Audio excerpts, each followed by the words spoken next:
chance to medal with the bronze medal match on Friday.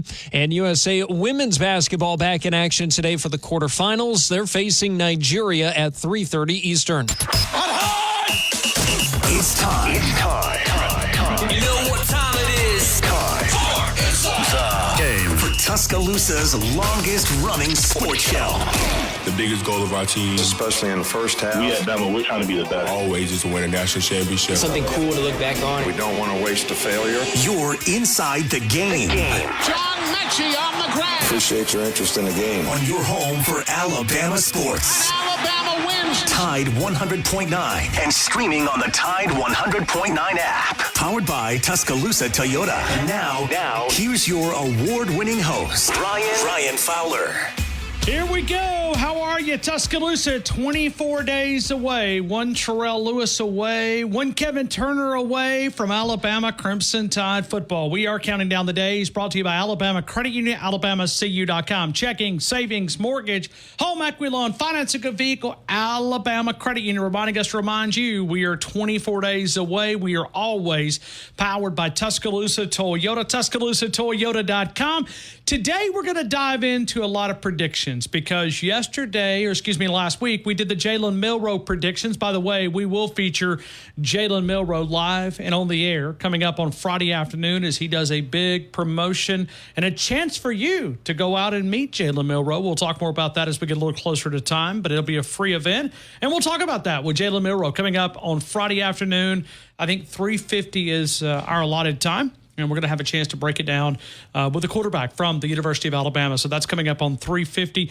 We will take your phone calls. We will have a chance to dive into a lot of different things. We'll take some thoughts on Alabama Crimson Tide football. But today we're going to focus on the wide receivers because when you look back at the receivers, let's go through this. And we'll put it in your box as far as you choosing which guy is going to lead Alabama receiving yards and give me that number. So not only do you have to get the person, you also have to get somewhat close. And we did this last year when we gave away our grand prize package. Paul and Lincoln, by the way, I see him up on the call board. He was able to pick up that grand prize package that included a RecTech grill.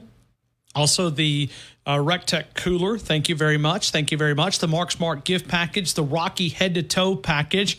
And this year we've not made – and he's also won Big Mike's. He won a Southern Ale House gift card and a lot of other goodies as well. So we appreciate Paul picking up that big package. But we're doing this again this season, and we'll do our score predictions on Tuesday and Wednesday. We'll do our parlay picks on Friday, presented by Brian Harden Construction. But we're going to do receiving yards today. We're going to focus on these receivers. Let's go back and reflect upon the receiving yards, okay? Because we all believe Jalen Milroe has taken a big step in the right direction under Kalen DeBoer. We've watched all of these quarterbacks. Like if you go out and you went to Ty Simpson where he was this time last year, it's not just about time. It's also watching him improve. It's also watching him take a step in the right direction. And that's the same thing for Dylan Lonergan. Austin Mack certainly new to the program. So we're going to talk about receivers because I think this has a chance to be a big conversation, but I also think it has a chance to be a deep room. I think when you look at the depth, when you go to practice, that's one of the things that jumps off to me. When I go to practice and I look at across that field and I'm out there looking and I'm going, man, that room right there looks special. I mean, they look like they could be a special unit. Last year, go back and look at some of these stats. When you look at receiving receptions, he had 48. He had 48 receptions. Isaiah Bond, no longer in Tuscaloosa. He was 668 yards. His average was a little bit lower than Jermaine Burton. And Jermaine Burton led all the team as far as receiving yards. That's what we're asking today. We're not asking receptions. We're not asking, about the other stats or the other metrics, touchdowns. We're asking about receiving yards, just like we did for throwing, passing. And we'll do rushing at some point. We'll also do the defense. Gives you a chance to get qualified for the grand prize package. Now, the good thing is you have to wait to the end of the season. We'll see who's closest, and you'll get a name in the bucket there for our grand prize. We've done this for a few years, and we'll do, like I said, we'll do tackles on the other side. If the time permits, we might even do another statistic on the defensive side of the football. We were there a couple of hours ago. Nick Sheridan having a chance to talk with us. And I thought he had said a lot, but let's start with what we just talked about with Jalen Milroe. He was asked about Jalen Milroe, and this is how he responded on his starting quarterback. Communication, I think in any relationship, trust is earned, and he's hired people that are, great people and really quality at what they do. And so, but I think constant communication, I think he does a great job, of setting a vision for the staff on what his standards and what his expectations are.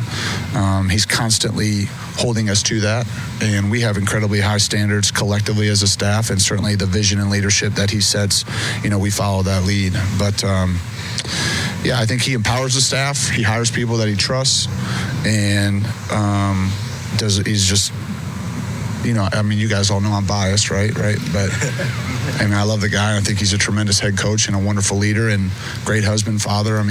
Any other good things you want me to say about Kalen? Thanks. I'd say them all. All right, so that's on our end, and one of the reasons why it's kind of hard to hear the question. So that was on my end, but he's actually talking about Kalen DeBoer. He talks about the difference and what this staff has been able to do.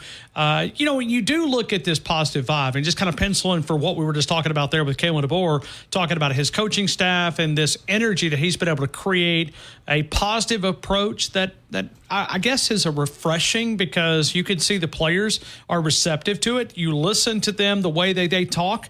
And you also talk with people who were at UW, whether it's coaches or players that chose to follow him to Tuscaloosa. Jeremy Bernard, he talked about, hey, what makes Kalen DeBoer such a special football coach? Yesterday, we had a chance to talk with Damani Jackson, and he talked about defending the Kalen DeBoer offense. And he talked about, hey, one of the reasons why he chose here, obviously Nick Saban was the head coach because we were out at USC, but he's talked about, what he's going to bring from an offensive standpoint, how he can challenge the defensive side of the football, and we'll dive into that. We'll talk about Jalen Milroe, and we'll dive into it, and we'll hear what you've got to say on the receivers. So your chance to do that. We'll talk to Bruce Marshall at 3:30. Aaron Torres is going to be part of our program coming up here in about 3 minutes. We'll have a chance to feature Aaron Torres, Fox Sports national analyst, which we're affiliated with here in Tuscaloosa on Tide 100.9. So we'll do Aaron Torres coming up here in just a couple of minutes, and then we'll do Bruce Marshall. We'll run through some of these handicap and odds. When you look at the Las Vegas expert, Bruce Marshall, one of the longest running handicappers out in Las Vegas. He's been in it since the early 80s. We'll talk with him at 3:30. We'll take your phone calls. We're going to have some fun today right here on The Game as we move into that direction. Tuscaloosa Toyota powers the program. TuscaloosaToyota.com, 3325 Skyline Boulevard, and online at TuscaloosaToyota.com. Alabama, Jeremy Bernard had a big comment. We're going to get to it in about 20 minutes. I think you're going to like it, and we'll talk about it coming up. But Aaron Torres is next. T-Town Tide 100.9, 1230 WTBC, your home of Alabama Crimson Tide Sports.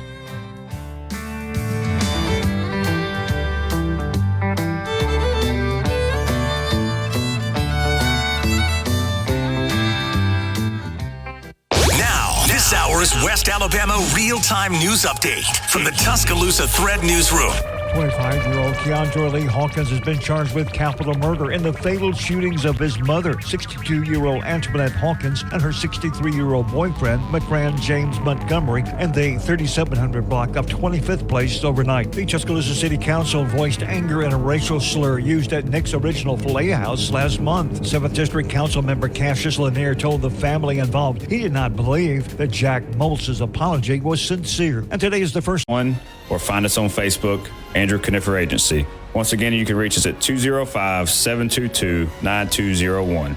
Allstate, are you in good hands? Tuscaloosa Custom Curbing. Call Paul at 205-331-6823. Custom curbing for your home or business. Do away with those plastic individual stone borders. Go for that more permanent decorative concrete border. No more grass growing between those individual stones. Cleaner to etch to maintain. They're willing to travel, not just here in Tuscaloosa, but also in our neighboring states as well over in Mississippi. Many colors and choices. They'll customize for that individual taste and house. Give them a call at 205-331-6823. You could also go to their Facebook account, Find their page. You can see exactly what the videos. They came out, did a free quote. Paul gave me an evaluation. Give them a call, 205-331-6. City Brewing Company on Saturday, August 24th. Doors open up at 3 p.m. Tickets are $10 with proceeds benefiting the Tuscaloosa Metro Animal Shelter. Learn more at ashfest.org. Tide 100.9 Tuscaloosa weather. A sizzling hot afternoon. The sky mostly sunny. The high today 98. Tonight fair with the low at 74. And the weather stays dry tomorrow and Friday. Lots of sunshine both days. Highs between 92 and 95. I'm James Spann on the ABC 3340 Weather Center on Tide 100.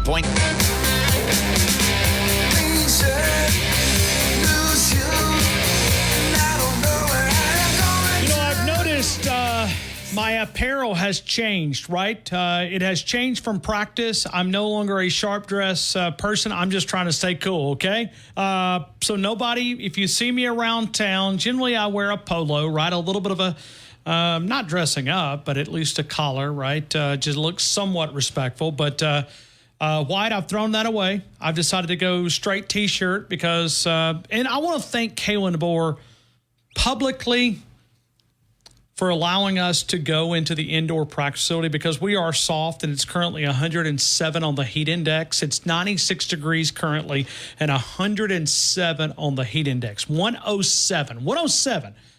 Wyatt, I don't know about the players. I don't know about the coaches. I don't know about the managers. I don't know about the NFL scouts that were there, but I know it was refreshing for me. Still, it's warm because you're walking across that parking lot, but you get inside, that air-conditioned indoor practice facility that should be named, Nick Saban practice facility because we all know how he loved to practice. That was it was refreshing. Thank you, Coach. We appreciate that. I'm gonna echo that. Thank you, Coach. Yeah. As you know, we owe you, Coach. You said your favorite food was ice cream. What we did is we arranged an ice cream truck to be arriving at practice. By the way, that was kind of fun. But, they didn't offer us media scums, anything. I mean, nothing. I mean, they didn't even say, hey, guys, what's those little cheap popsicles? Because, if you go to the ice cream truck, they've always got the expensive ice cream, right? They've always got the good ice cream. And that might cost you, what, $3 for a snack, maybe $4? But nowadays it's probably $7. Yeah. But for the kid that, the Biden inflation is definitely, it's no longer $3. You're right. I mean, thanks, Wyatt, for that correction. Yeah, you're right. Never mind. Look, see what Wyatt's trying to do? He's trying to drag me into this thing. But the ice cream truck was there, and they didn't even offer us those quarter ice cream, like the little popsicles, the little, the cheap stuff. They did not offer us that. So I don't know what Aaron Torres. I called this guy today for a therapy session. Okay, I did. I called him for a therapy session. He was busy. He was walking his dog. It sounded like a lot of traffic, but I wanted to talk some things out. And today we're going to talk about it on the air. Aaron Torres, Fox Sports national analyst. Aaron Torres online. Aaron Torres podcast, one of the top sports podcasts in the entire country. Torres, how are you, man? RTR. RTR, roll Torres, roll, baby. I'm great. Yeah, no, you called. We were a little late this morning. I was taking care of some things early on the West Coast. And, my little girl has her favorite little sales guy that she sees every morning. He's outside selling sunglasses and all that kind of stuff. And he always gives her a treat. And listen, you know how it is, family first. I think that's how Kalen DeBoer operates. I think that's how Nick Saban operates. And so she was ready to get her little treat for the morning and then move on with her day. But you called me at that exact right time.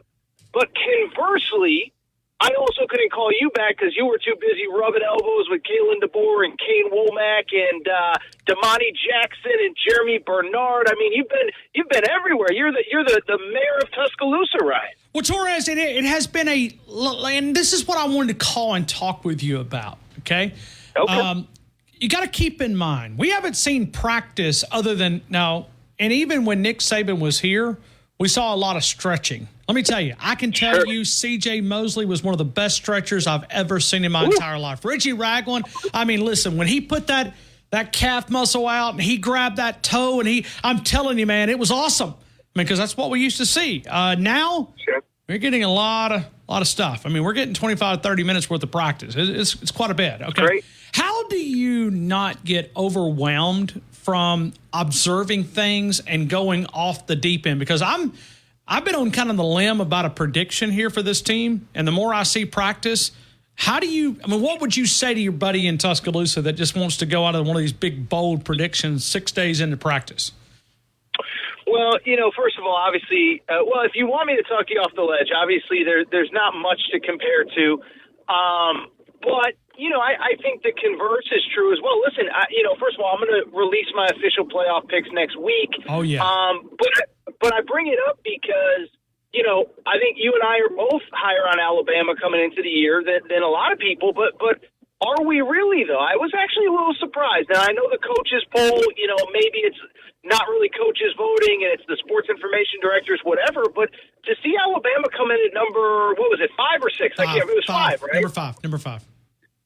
All I've been told for the last 9 months is this poor DeBoer guy is in way over his head and he doesn't know what he's doing. He's got no shot and, whatever. And it feels like voters kind of feel the exact opposite. So, and those were coaches, by the way. Those were coaches or SIDs, as you said, but still pretty well connected. Yeah.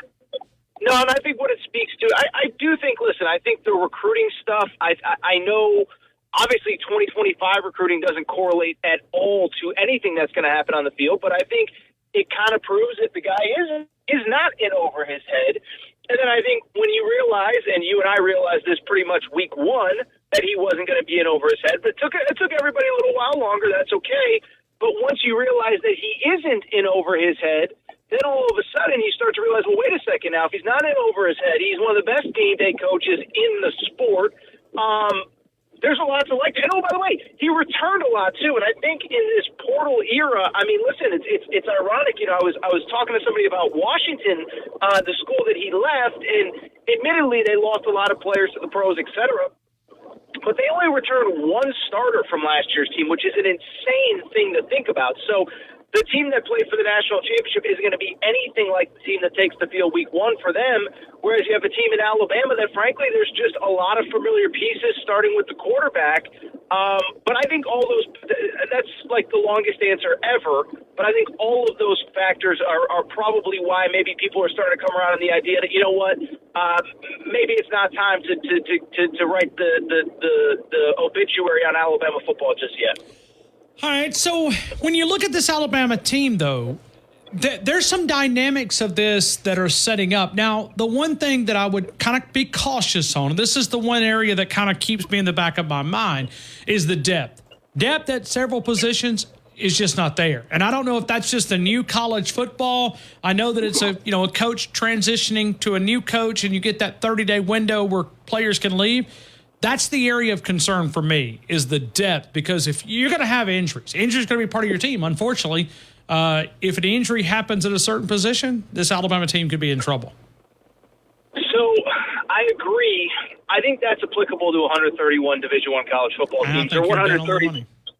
Yeah, I was talking to somebody close to, I'll just call them one of the Big Ten contenders. So we kind of know who those are: Oregon, Ohio State, Michigan, Penn State, one of those kind of schools. I was talking to somebody very close to one of those teams yesterday, and they kind of said the same thing about their squad. They said, look, we love our front 22, but also, we understand that this is an attrition game where, listen, to win a national championship, you could be potentially playing 5 postseason games, which is insane to think about. That's obviously factoring in a conference championship. And it's like, it's just, you're going to be playing a minimum of 4, because even if you get the first round bye, you're still going to be playing in a conference championship. And so I just bring it up because I think that's a concern for everyone in college football. And I can't speak for every program, but I don't think there's a program in America that feels great about every single position group and what would happen if 1 or 2 guys goes down. I mean, listen, it goes without saying, nobody wishes injuries on anybody, but, Notre Dame lost their starting left tackle a couple days ago. Just saw a report that Texas lost their star running back. You feel awful, and it's not to poke at any of those schools or any of those teams, but I do think that, one, I don't think there's a team in America that feels like great about their depth at every single position group. And then I think to take it a step further, I do think, and I've been saying this from the beginning, and it's not a totally original concept, is I do think that this sport is going to come down so much to health by the end of the year because, you look at the NFL, it's rarely just the best team. It's often the team that's healthy. Well, now in college football, you don't get a month between the conference championship game and your first postseason game. So it's going to be a factor for everybody. I'm not saying Alabama should not be concerned. I'm just saying that it's a concern for every team at some position group everywhere in college football. I remember when Bryce Young won the Heisman Trophy and Aaron Torres came on this radio show in August and talked about NIL and he talked about tampering. He was a step ahead because I remember what you said. You said, what if we start to introduce this in college football and you have the bidding war and you say, I'm Bryce Young, I'm the Heisman winner. Where would you like for me to go? Oh, okay. 1 million, 2 million, 3 million, 4 million. Obviously, he stayed here in Tuscaloosa. Could you imagine with all the injuries and what we just talked about in fall camp? Let's say that the portal was open during this time period. Could you imagine the chaos and the tampering and the bidding? At least college football's got some sense. They may not have a lot, but they've at least got some to put some parameters on this. And as far as the portal not being open in the month of August. Well, I had never thought of this, Ryan, but think about this. The portal does open in January. The entire postseason is now essentially going on in January. Who's going to be the first coach that just kind of publicly kind of puts it out there like, well, I mean, if he signs in January, why shouldn't he be available to play? And by the way, let me say this. I don't know. This is coming to my head right now. I don't know that I think players should be allowed to play, but at the same time, the NFL, and I think this is interesting, right? Because the NFL, if John Smith or Ryan Fowler or Aaron Torres goes down with an injury today, you can have guys in to work out the next day. And so I don't know that it's been thought that far out ahead yet. But I wonder if we're not into the too distant future where that January portal window opens. You come from Texas, let's just call it, Texas State to the University of Texas, and they try to suit you up and at least get you a couple reps. So everything else is going towards a professionalization of college football. Like I said, I haven't thought about this until this exact moment. But I wonder if we're not that far away from it. And by the way, part of that does come back to what we just talked about a minute ago with roster sizes and the expanded postseason. I understand rosters are going to expand to 105 here soon. But, listen, one thing I will say, this sport is changing by the minute. The coaches will tell you, and they're right, every 6 months it's an entirely new sport. But we're also just getting more and more towards a professional NFL model. And so I don't think we can eliminate or say that anything is off the table just because of the fact that, so much has changed in the last, again, 18 months to 24 months.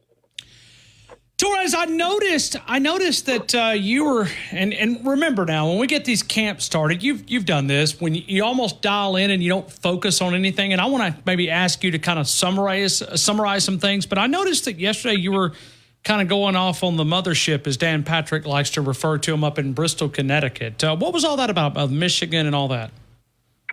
Well, there's so much going on with Michigan right now that it's kind of hard to keep up. Today's news was about alleged recruiting violations during the COVID dead period. So that was what today was about.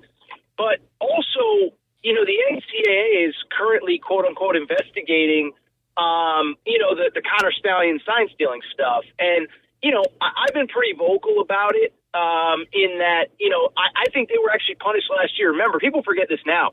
The Big Ten, the Big Ten took an unprecedented step. Remember, NCAA investigations are usually what we kind of hang our hats on. And the Big Ten decided, in large part because of pressure from the other schools, that they were going to suspend Jim Harbaugh for 3 games in the middle of the season without doing an investigation. And so I bring it up because I think Michigan's already been punished. Their 5 biggest wins, Ohio State, Penn State, Big Ten championship game, 2 college football playoff games, came after the sign stealing stopped.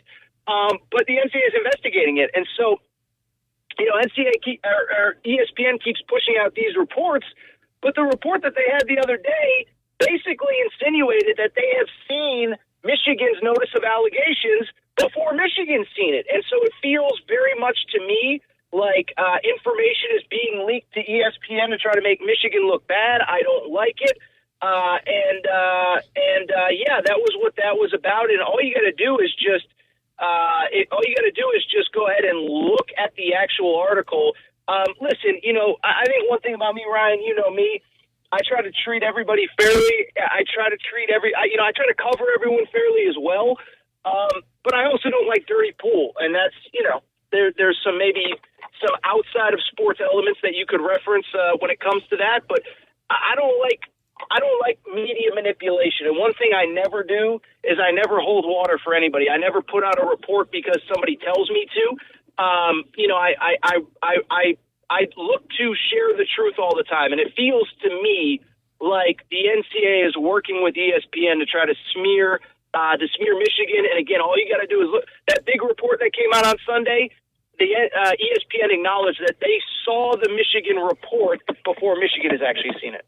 All right, so let's go to Jim Harbaugh just for a couple of minutes. Sure. When you look at this punishment, does it really mean anything? I mean, does this hurt Jim Harbaugh? Okay, I mean, yeah, that's what I mean. Look at the NCAA and like it's a slap on the wrist. It's like giving you a speeding ticket but telling you you don't have to really pay this. It's just a piece of paper. Yeah, I mean, I don't know. And somebody asked me this, and I don't have a great answer to it.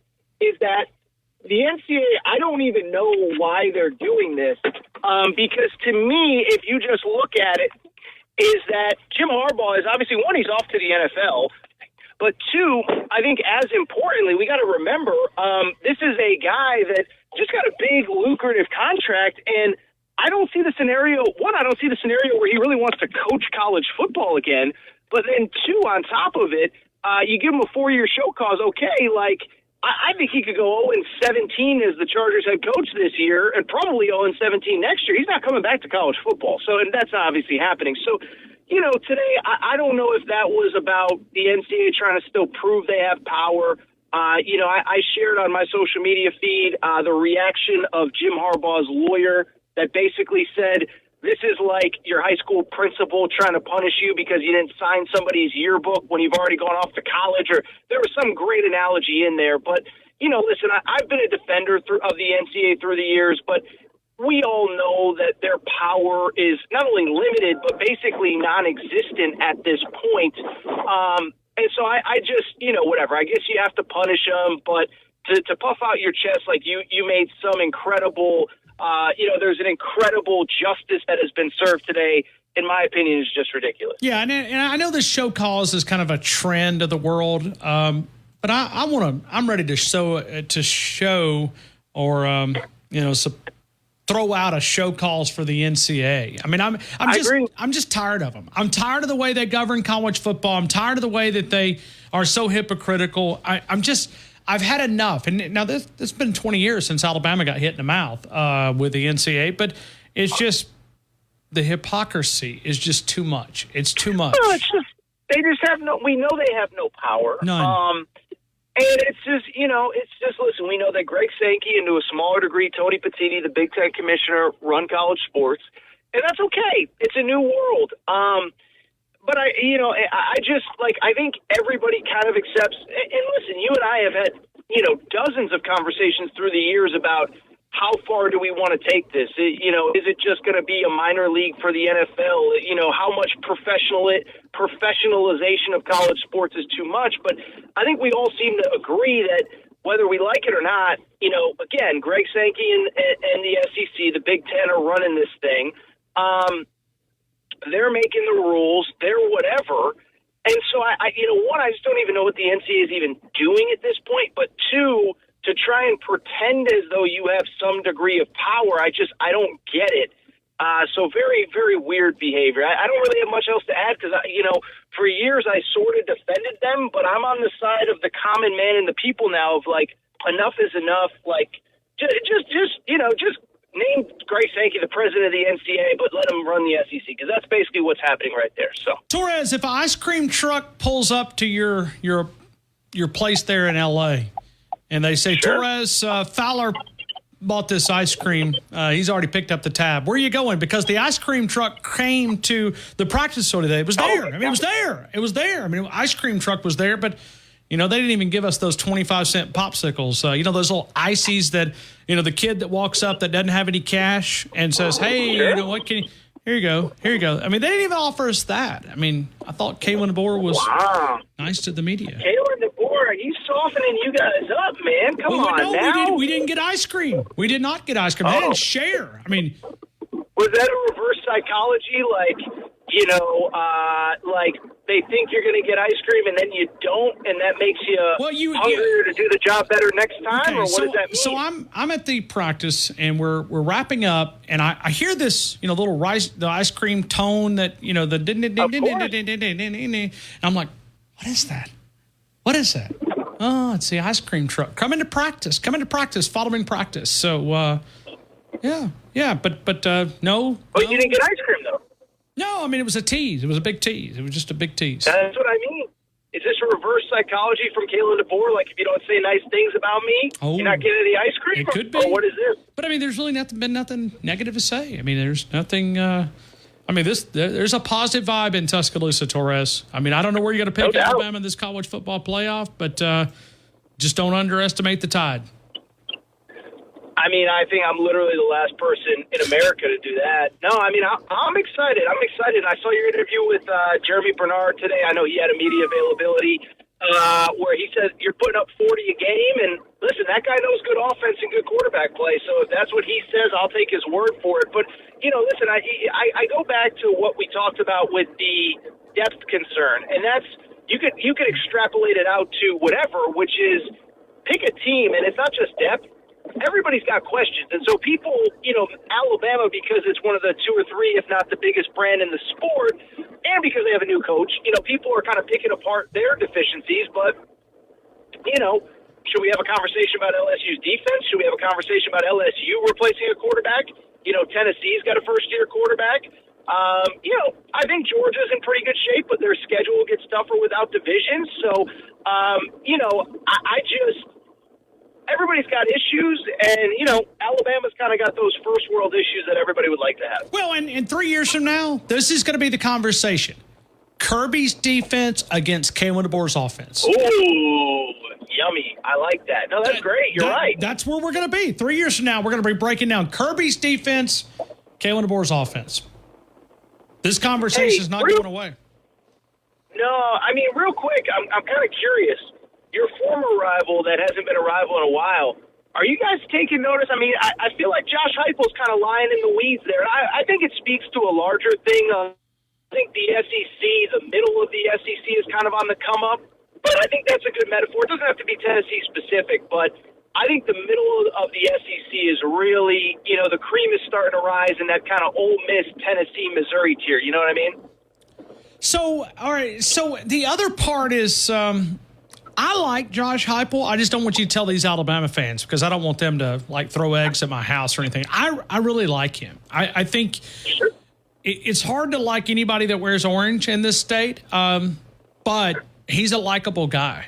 I also look at it and I go, if I was Oklahoma, and I don't feel like Brent Venables is my guy because I'm still got a lot of reservations about Brent Venables. Sure. I just defensively, yeah, okay, but this is an offensive world, and it is. So when you look at Oklahoma, if I'm Oklahoma, and Brent Venables is not your guy, I go to Josh Heupel and I say, listen, man, I know things didn't work out when you were an offensive coordinator. There were some bridges that were burned. We're ready to build some concrete over those bridges, man. We want you back in Norman, and if I was a Tennessee fan, I'd be worried about that. No, it's interesting, and I'm glad you brought that last part up because I think it is an important part of the Josh Heupel story. But I give him credit. I mean, that was a really a place that was in really bad shape for many, many, many years. I know that again, Georgia has kind of become this this rival because of all the SEC championship game appearances in recent years and the matchups there, Saban versus Kirby. But no, he's an interesting one. And it was funny when I started talking about Tennessee, Oklahoma was kind of one of the schools I thought of, not because of him potentially going back, but, that's just one of those schools. They've been, and I think they're kind of in the same boat as Alabama where they believe they have their guy and the fan base is willing to give them latitude. Like I know you talk to Chris Plank all the time, and I think The fan base understands that it's going to be a process. But I wonder if 2, 3, 4 years down the road, if Venables isn't the guy, if you can't get a Josh Heupel, if that's a move that they regret, because they were on such easy street in the Big 12, and they're stepping up a weight class or two here in the SEC. So it's just an interesting thing, because I just think in the bigger picture, this league that's been dominated by a brand or two probably over the last 10 or so years, I think, like I said, I think there's a lot of programs on the come up in this league, and Tennessee's probably at the top of that list. Torres on Bama's the Bama account. At Aaron_Torres is his main account. You can find him on Fox Sports Radio. You can find him on Aaron Torres Online. Aaron Torres Online's a great website, and also the Twitter accounts are exploding with content. His team of not just Torres works to provide a lot of great content. If you're an Auburn fan, you can find the Torres on Bama. He's Torres. I mean, what do you got? Like 30 accounts? I mean, you got like we're up to about 15. And yes, I don't run all of them. I have interns that do it. I have a lot of people that work really, really, really hard. Actually, one of my interns actually told me yesterday that he's leaving. He's a buddy of mine, and not a buddy of mine, but he's become a buddy of mine. I won't say which school, but yeah, we have most of the SEC covered at this point. I'd like to continue to expand, but we'll see where life takes us. But yeah, Torres on Bama is the account that you guys want to follow. And then we got if you like some other schools, well, that's a question for Ryan Fowler, because I don't know how you could be a fan of Bama and more than another school. But yeah, we have about 15 accounts now. I'm really proud of how they've grown. And Torres on Bama is no doubt about it one of our flagship accounts. Torres, I appreciate you, man. Have an awesome rest of your afternoon, and maybe we'll do a therapy session tomorrow or something. I need to be talked off this cliff. I mean, I mentioned some things publicly, but I want to mention some things privately to you, too. Not like it's secret, but I just, how we reach out to other radio buddies, and, I'm ready to go off on a limb here, but I need you to talk me through being logical here. So be looking for that phone call. Listen, I know Kalen DeBoer did not give you ice cream, but I promise it's going to be okay. Oh, I think it's going to be just fine. I can buy my own ice cream. You bring the championships, I'll provide the ice cream. Torres, appreciate you, man. We'll talk tomorrow, Ryan. Call me whenever, okay? I will. Thanks, man. Thanks, Torres. Torres on Bama, Aaron Torres at Aaron_Torres. Hey, listen, we're going to dive into a lot of different things. We're going to talk about some predictions. We're going to talk about some offensive firepower, but I'm going to let Nick Sheridan start this conversation talking about that wide receiver room. He'll do that next, right here on the game. T-Town Tide 100.9, 1230.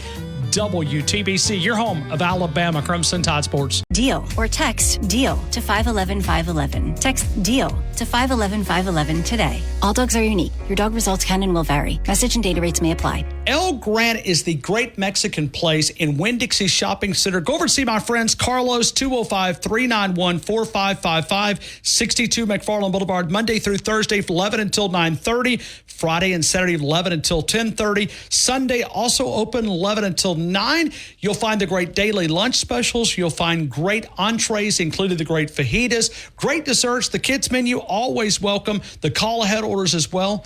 El Gran on McFarland Boulevard. You'll find it at Winn-Dixie Shopping Center. The Pharmacy at Midtown with TJ Thomas, 205-752-0627. PharmacyMidtown.com. Don't forget about the retail side of the Pharmacy at Midtown. It's an independent-owned pharmacy specializing in walk-in prescriptions, medicine on time packaging, which increases that independence, compounding needs. The only sterile compounding facility in Tuscaloosa is the Pharmacy at Midtown.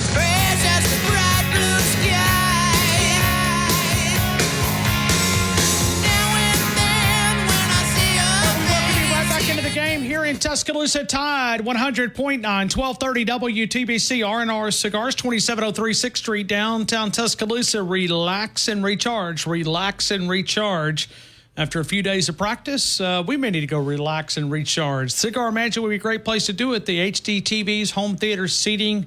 Relax and recharge. R&R Cigars, locally owned and operated by Reagan and Randy Starner. Let's go to Nick Sheridan, the offensive coordinator, talking about these receivers, because that's where the conversation is going today. And we're going to ask you your predictions on who's going to be leading the team in receiving yards, who is going to be the player, and the yardage. and your chance to get a name in the bucket for the grand prize package that we'll draw next summer. But we'll take your phone calls, and we'll give you a chance to win some nice gifts here. Let's go to Nick Sheridan talking about this receiver room. I think the biggest strength is speed. I think it's a room that can run. I think that's pretty apparent. I think just the small details. I think that's true for every position. As the install starts to build, some of the fine details that we're harping on them, and Coach Shep is pouring into them each and every day. It's just making those things habit. And so that's what I would say. All right. And he also follows it up a little bit later. And we're going to play that audio in the next segment talking about Jamarcus Shepard, because I think it's obvious he's got a lot of energy. He has a lot of, when you go to practice and you have a chance to watch, and you watch Jamarcus Shepard screaming at the wide receivers, finish, finish, finish, finish, to the top of his lungs. The loud system out there, the speaker system, it's pretty crazy. But I must tell you, I didn't have any trouble hearing Jamarcus Shepard. None. Zero. None. He's super, super, super loud. That's where it is. Wide receiver room. Let's go. Paul in Lincoln. Paul, good afternoon. You're in the game. I hope all is well. Greetings from East Alabama, Ryan. How's everything going today, buddy? I'm great good. Day to be alive, Ryan Fowler. It is a great day to be alive, but I must ask, where you been? Well, I've been hitting the campaign pretty hard, Ryan. Okay. I'm doing my best to get Donald John Trump and J.D. Vance elected November the 5th. Had some great news yesterday with the declaration of Tampon Tim as the running mate for Kamala. I think that's great news. I mean, I don't know about you, but tampons in men's bathrooms are a very useful technique. Yeah. Who'd have thunk it, man? Who'd have thunk that you need to stock men's bathrooms in the state of Minnesota with tampons? Who knew, Ryan? Who knew? I certainly didn't. Yeah. I didn't think I didn't think you had to make a case for that. But, there is certain tools that you can use other than tampons. Like you don't have to use it for what they're known for. Like maybe he's just a big hunter that they're trying to spread out. You want to spread scent throughout the woods, or I don't know. Maybe he's trying to stop a. I don't know. I mean, there's multiple needs for that, or tools, or that's a thought. Yeah, I mean, Well, Ryan, I just love the way they're spinning him into this like normal American. He wears camo. He's a hunter. Yeah. He's more radical. He's even to the left of Kamala. Pro-military, pro-military. Yeah. Just a good guy, man. He just happened to bail on his platoon before they deployed to Iraq. That's all. I'm not he going. Got this sudden urge. Yeah. He only let his largest city in the state burn to the ground. Displaced. No telling how many businesses were displaced. The minority communities were just ransacked in the Minneapolis-St. Paul area. And this guy was a cheerleader. For all of it, he kind of wrote the book, him and that little punk mayor of Minneapolis, St. Paul. Listen, we've got the goods on these clowns if people would just open their eyes and listen. This guy is a complete clown. You hear me?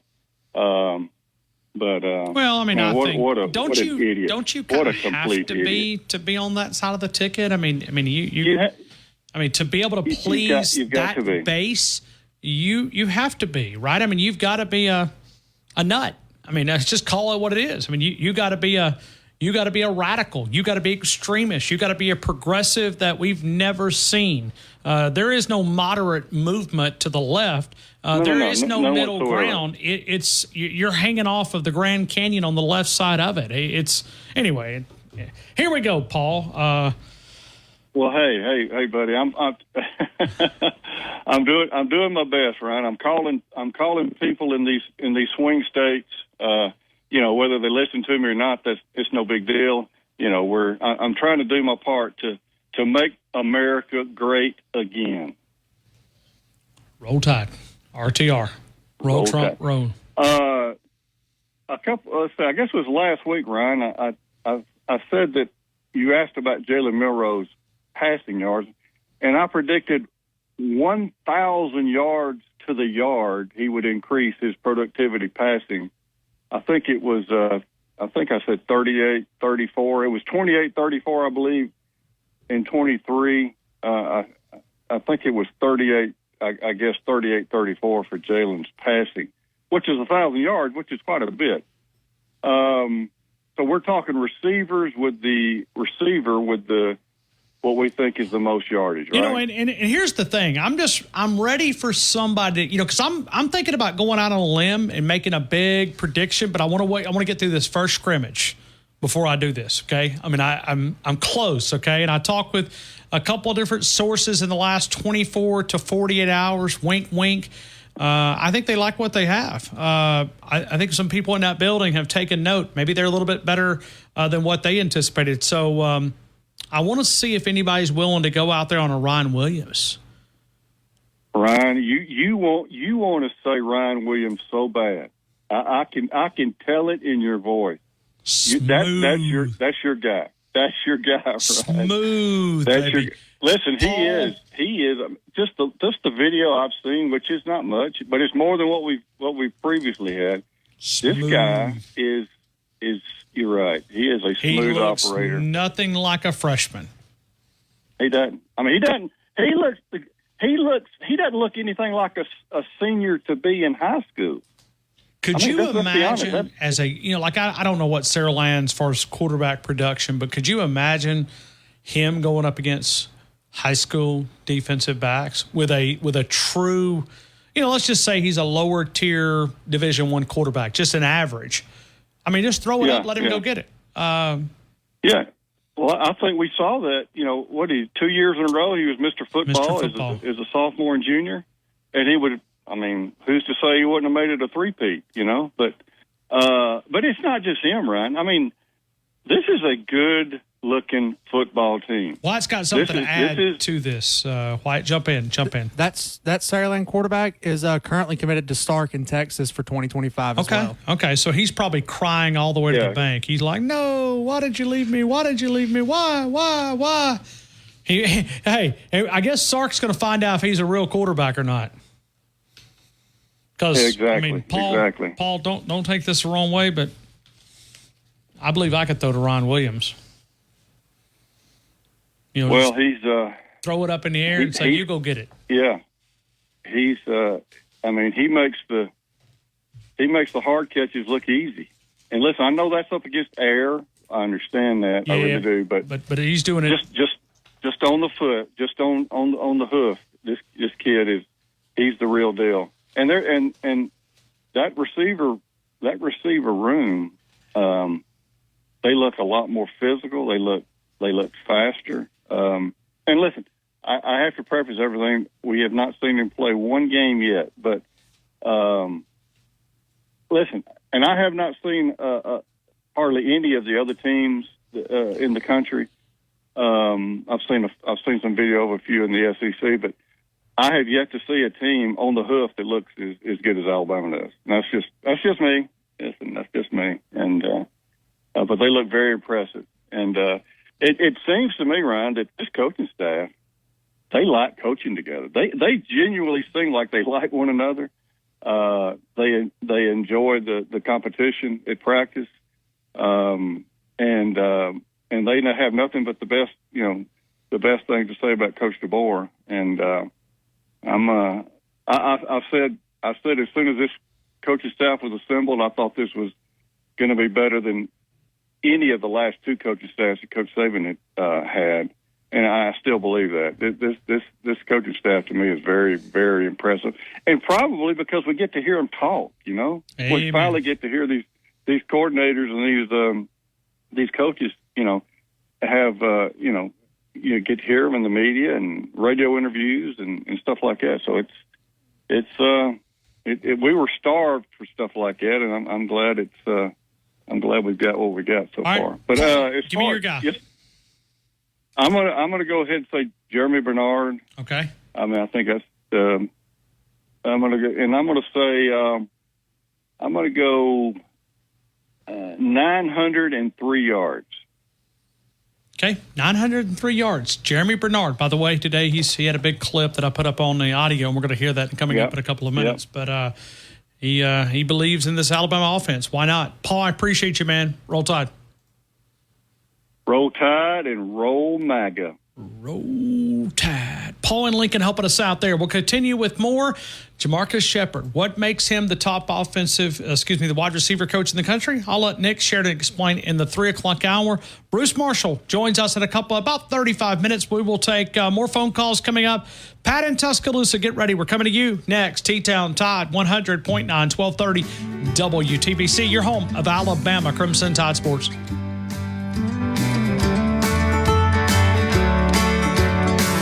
These changes within just a couple of days. Text support to 511-511. These statements have not been evaluated by the FDA. This product is not intended to diagnose, treat, cure, or prevent any disease. Tax fees may apply. DanielMooreArt.com. Daniel Moore Art celebrates those special moments of Alabama football history, like 4th and 31, Jalen Milroe connected with Isaiah Bond, or the legacy continues with all the great memories of Alabama Crimson Tide football. You can celebrate Coach Saban with a Nick Saban print, the limited edition canvas. You could also find many of the great mini prints. Celebrate that special Alabama fan in your life. DanielMooreArt.com. The game, that's the code word for a significant discount. And when you check out, tell them that you heard about it right here on the game. DanielMooreArt.com. WTBC Tuscaloosa and W265CG Tuscaloosa, a Town Square media station. Tide 100.9 and streaming on the Tide 100.9 app.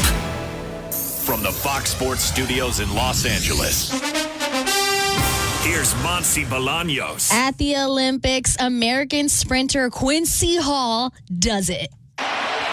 He's fading badly at this point, Lee. Jareem Richards on the outside. Matthew Hudson-Smith. Karani James. Quincy Hall is coming back. Quincy Hall is digging deep. Quincy Hall is running past all of them. Can he get there? He does. It's gold for the USA. You heard it all on NBC television. Quincy Hall wins the gold in the 400-meter race. The Athletic reports that in the NFL, the Steelers are still in talks with the 49ers about a trade for wide receiver Brandon Ayuk. And in Major League Baseball, the Diamondbacks have extended their lead over the Guardians at 7-3. Side app and use promo code TURN for a 25 cents per gallon bonus on your first tank. That's code TURN for a 25 cents per gallon bonus. Dos Amigos, Highway 69 in the new Publix Shopping Center. 11 a.m. opening, 10 p.m. Friday and Saturday closing at 9, Sunday through Thursday. Some great Mexican cuisine, the great fajitas, the great desserts, the great lunch specials. You'll find it at Dos Amigos in the Publix Shopping Center on Highway 69. Takeout. You could be feeling these changes within just a couple of days. Text support to 511-511. These statements have not been evaluated by the FDA. This product is not intended to diagnose, treat, cure, or prevent any disease. Tax fees may apply. Tide 100.9 Tuscaloosa weather.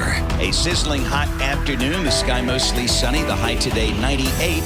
Tonight fair with the low at 74. And the weather stays dry tomorrow and Friday. Lots of sunshine both days. Highs between 92 and 95. I'm James Spann on the ABC 3340 Weather Center on Tide 100.9. Any way you want it, that's the way you need it. Any way you want it. She loves to laugh, she loves to sing, she does everything. She loves to move, she loves to groove, she loves a lot of things. All night, oh, every night. So hold tight, ooh baby, hold tight. Oh, she said, any way you want it, that's the way you need it. Any way you want it. She said, any way you want it, that's the way you need it. Any way you want it. I was alone, I never knew. 24 days away, brought to you by Alabama Credit Union. 24 days away. I can't think much beyond. Listen, I can think a lot of great 24s, but I think about the late Kevin Turner. I'll never forget him in my studio. It was probably one of the most emotional interviews I've ever done. He was sitting down. We were downstairs. I had him on for probably 45 minutes or an hour. And Kevin Turner on this air, right here on this same station, on the same show that I've been doing, Kevin Turner joined me. And I'll never forget it. I'll never forget it. You know, we talk a lot about our faith here on this program. We don't hide from it. But Kevin Turner looked at me, and he thanked God for giving him ALS. I mean, I got hair standing up on my arms as I tell this story, but it's 24 days away, so I'm reminded by the great Kevin Turner. And he looked at me, and he said, I thank God that I got Lou Gehrig's disease. Wow. This is a big comment. I didn't know where he was going. He looked at me and said, because without ALS, I would have died and went to hell. I did not believe in Jesus Christ. Did not have a relationship. Was not secure in my salvation. Because of Lou Gehrig's disease, I accepted Christ as my personal Savior. I'll never forget that interview as I think about the late Kevin Turner, 24 days away, brought to you by Alabama Credit Union. I've got that somewhere in archive, and it's one of those that we lost him back in 2016. A great ambassador, but also someone who raised awareness about Lou Gehrig's disease and ALS. It's a horrible, horrible disease. I've known multiple people. We know Kerry Good still, battling that. But you think about thinking about Kevin Turner, 24 days away from Alabama Crimson Tide football. 24 days away, brought to you by Alabama Credit Union, Tuscaloosa, Toyota, TuscaloosaToyota.com, 3325 Skyland Boulevard, and online at TuscaloosaToyota.com. Let's go to Pat in Tuscaloosa. Pat, good afternoon to you. You're in the game. Impossible to follow that. Well, I'll never forget it, man. I'll never forget it, man. Because I was raised in the Pentecostal church. Like I said, I didn't know where he was going, but I mean, he was thanking God for giving him ALS, and and that's someone that knew he was going to. I mean, Lou Gehrig's, you don't beat it. You don't. No, eventually it gets you. That's and we look at the courageous battle of Kevin Turner and Kerry Good. Those guys were heck of football players in Tuscaloosa, but they were. They battled it as hard as you could battle it, and Kerry Good continues to fight. I mean, I see him all the time on these photos, and I think, man, I wish I had the spirit that these guys do because it's inspiring. Hey, was Kevin from the same area that Kerry was up in Red Bay, up in that area? No. Kevin was from Prattville. Okay. I just was curious if it was because that was just – it was. Yeah, we've had several Alabama players that's been struck with that. Yeah, I want to make sure, but I'm pretty sure he was from Prattville. He did play at Prattville High School. Yep, just double check. Okay. Yep. I just wanted to double check out, but yeah, and I know he lived up in the Birmingham areas where he resided at. Yeah, well, man, hey, I don't want you to take this the wrong way. First off, I want Ryan Williams for that deal you're talking about there with the yardage, and Ryan's yardage is going to be at least 1359. Oh, now hold on, Pat. I want to. Okay, I'm going to let you pick 1359. I'm not going to try to convince you of anything any different, but I must tell you, Pat, this wide receiver room's deep. You need to calculate. I understand that because I'm fixing to give you. I want to pick the tiebreaker. You haven't talked about a tiebreaker, but I want to pick a tiebreaker. Well, in what way? What would you? All right, I want to pick another receiver as the tiebreaker yardage. I don't know how that would work. I mean, how would I calculate? Well, I'll tell you who I want, and I want him because even Martin Houston thinks he's Renfro 2.0 in one Adams, Cole Adams. That Cole Adams has 859 yards. Okay. But this room is deep, and the coach a while ago, Coach Shep talked about speed. Speed kills at any age, and this room, Cole can run. His mother. And like I said, when I first brought him up about recruiting and all, because I actually got boots on the ground there where he lives in that part of Oklahoma, and when we were recruiting him, and they said, your kid didn't get to play much his senior year. but y'all going to be very happy y'all let him come to the University of Alabama. Because this guy can run, and can run. That he's really, really good at running routes. And from what I'm hearing, Coach Shepard is agreeing with me. Every little piece of paper that I've picked up, when I say my piece of paper, anything at all that Coach Shepard's put out, hey, he mentions Cole can run. Cole is got a lot of speed, and I think the versatility of him, I don't know if he can lead that receiver room. I think that's a little bit of a stretch, Pat. That's why I said that. We've documented there's 400 or 500 yards difference between him and Ryan. I'll do my best to try to maybe monitor as far as the predictions, but there's so much, options as far as wide receivers to pick, and then the yardage. I don't think we're going to need a tiebreaker.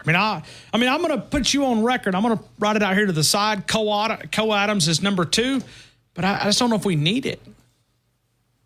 But hey, all I know is Cole Adams is going to surprise us. Hey, I was so shocked at back in the spring game. Were you not?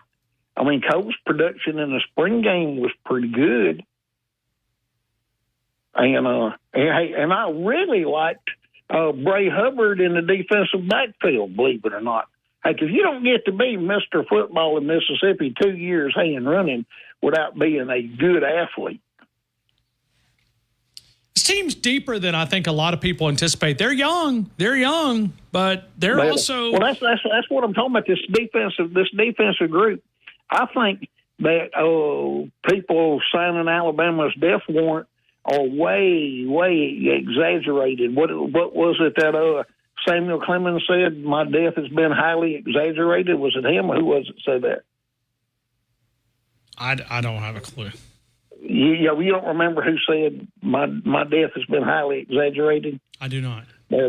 But anyway, I'll figure it out when we talk again. Was this a movie or something? Because I'm, me and movies. No. This is actually the person said this. That I was wondering, where is he at? Where is he at? And then he said, my death has been highly exaggerated.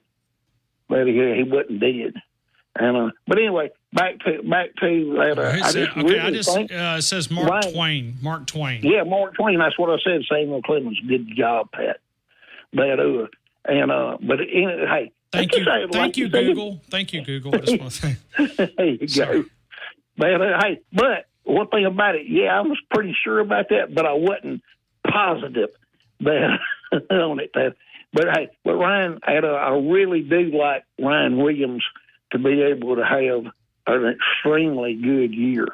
And what I base that on is simply his production in the All-Star game down in Florida, in the Under Armour game. His production there was against the top defensive backs in the country, and he looked like Superman. So you're going back to Ryan Williams, 1359. Yes, sir. And that might not be enough. Man, that is. That's not a big. You think that's too big a number? Come on, Ryan. We're going to play 15 games. So come on. I know, but that wide receiver room is so deep. I just don't know. I think that's a. Well, he's gonna spread the ball around. Hey, shoot, our tight ends is liable to have 600-700 yards. But if this offensive line is as good as advertised, and like you said, hey, and now I've got to go back. Coach Cap's got to get some kudos from Pat today. He's the only one that's saying, hit the brakes, guys. Some people out there are saying this is the best offensive line ever. You understand, we had Dwight Stevenson. We had Samuels. We've had guys there, Hand. We've had guys, not Hand played defense. We've had guys on the offensive interior line that played in the pros for 10, 15 years and played on big-time pro teams. And that they could say that this group is the best interior line Alabama's ever had. Like, come on now. That's too much. That's too many accolades with what we've had in the interior offensive linemen. Come on. Well, it's a lot of praise. You know, we had yesterday Josh from College Football Nerds on, and he talked about the best interior offensive line. I think this unit's pretty solid, man. I think the center and two guards. That's what I'm talking about, Josh. I go back to him. I go back to Max Chadwick from ProFootballFocus.com. We've had multiple people that have now said it. I also look and I love Tyler Booker, man. I love him as a player. Love, you know, the physicality that he brings. But I also don't think it's fair. Like if Tyler Booker was not on this team, you know who we'd be talking about? Jaden Roberts. He's a mauler, man. He's a mauler. I thoroughly agree. All right, but they got good defensive linemen at Georgia too, right? I want to go back to this though, Pat. There's no way I could talk you. I mean, you literally picked Ryan Williams 1359. Yep. Are you sure that you want to? That's exactly what I want. I don't think that's enough yardage for him, but that's a good number. Okay.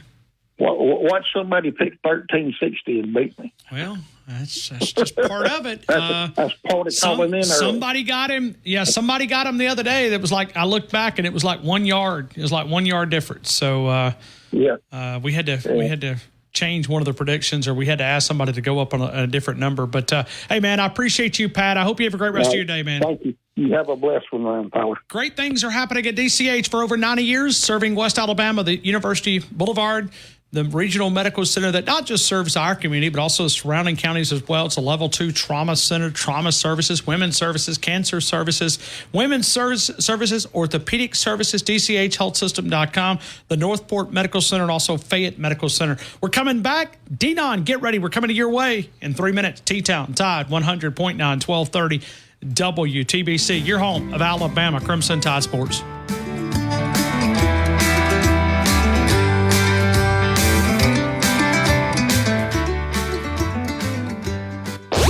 This hour's West Alabama real-time news update from the Tuscaloosa Thread Newsroom. 25-year-old Keandre Lee Hawkins has been charged with capital murder in the fabled shootings of his mother, 62-year-old Antoinette Hawkins, and her 63-year-old boyfriend, McCran James Montgomery, in the 3700 block of 25th Place overnight. The Tuscaloosa City Council voiced anger at a racial slur used at Nick's original Filet House last month. 7th District Council member Cassius Lanier told the family involved he did not believe that Jack Moltz's apology was sincere. And today is the first day of class in Tuscaloosa. /deal or text DEAL to 511-511. Text DEAL to 511-511 today. All dogs are unique. Your dog results can and will vary. Message and data rates may apply. Tide 100.9 Tuscaloosa weather. A sizzling hot afternoon. The sky mostly sunny. The high today 98. Tonight fair with the low at 74. And the weather stays dry. Code BETTER for 15% off your first purchase. Love it or return it for free. That's LUME deodorant.com. Code BETTER to save 50%.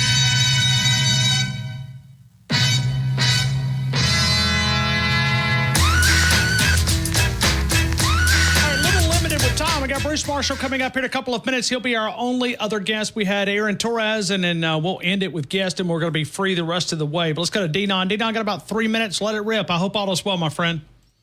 Man, doing good. I'm coming back from Florence. My dad got put in the hospital for a little infection. He's doing good though. He told me go ahead and get this drive over with and go back to Tuscaloosa. So I'm headed back to home, coming through Phil Campbell, Alabama at the moment. Phil Campbell. Headed back south. You gotta love. I mean, you gotta love country folks, man. You drive past the yard, and in front of the yard's got so much stuff in it. The guy puts a sign up that ain't nothing for sale. Oh, you gotta love it, man. There's cars. There's you name it. It's in that front yard. He said, but ain't nothing for sale. So his philosophy and my philosophy is a little bit different. Everything I own is for sale. Everything I own, D-Non, is for sale. Except my wife. As Ted DiBiase says, every man's got a price. If I got it, you want it. You were willing to pay for it. You know, outside of my wife and my Bible, you can't have anything. Everything else is it's negotiable. It is. D-Don, man, I'm missing, because D-Don and I used to hang out on the front row of these press conferences together.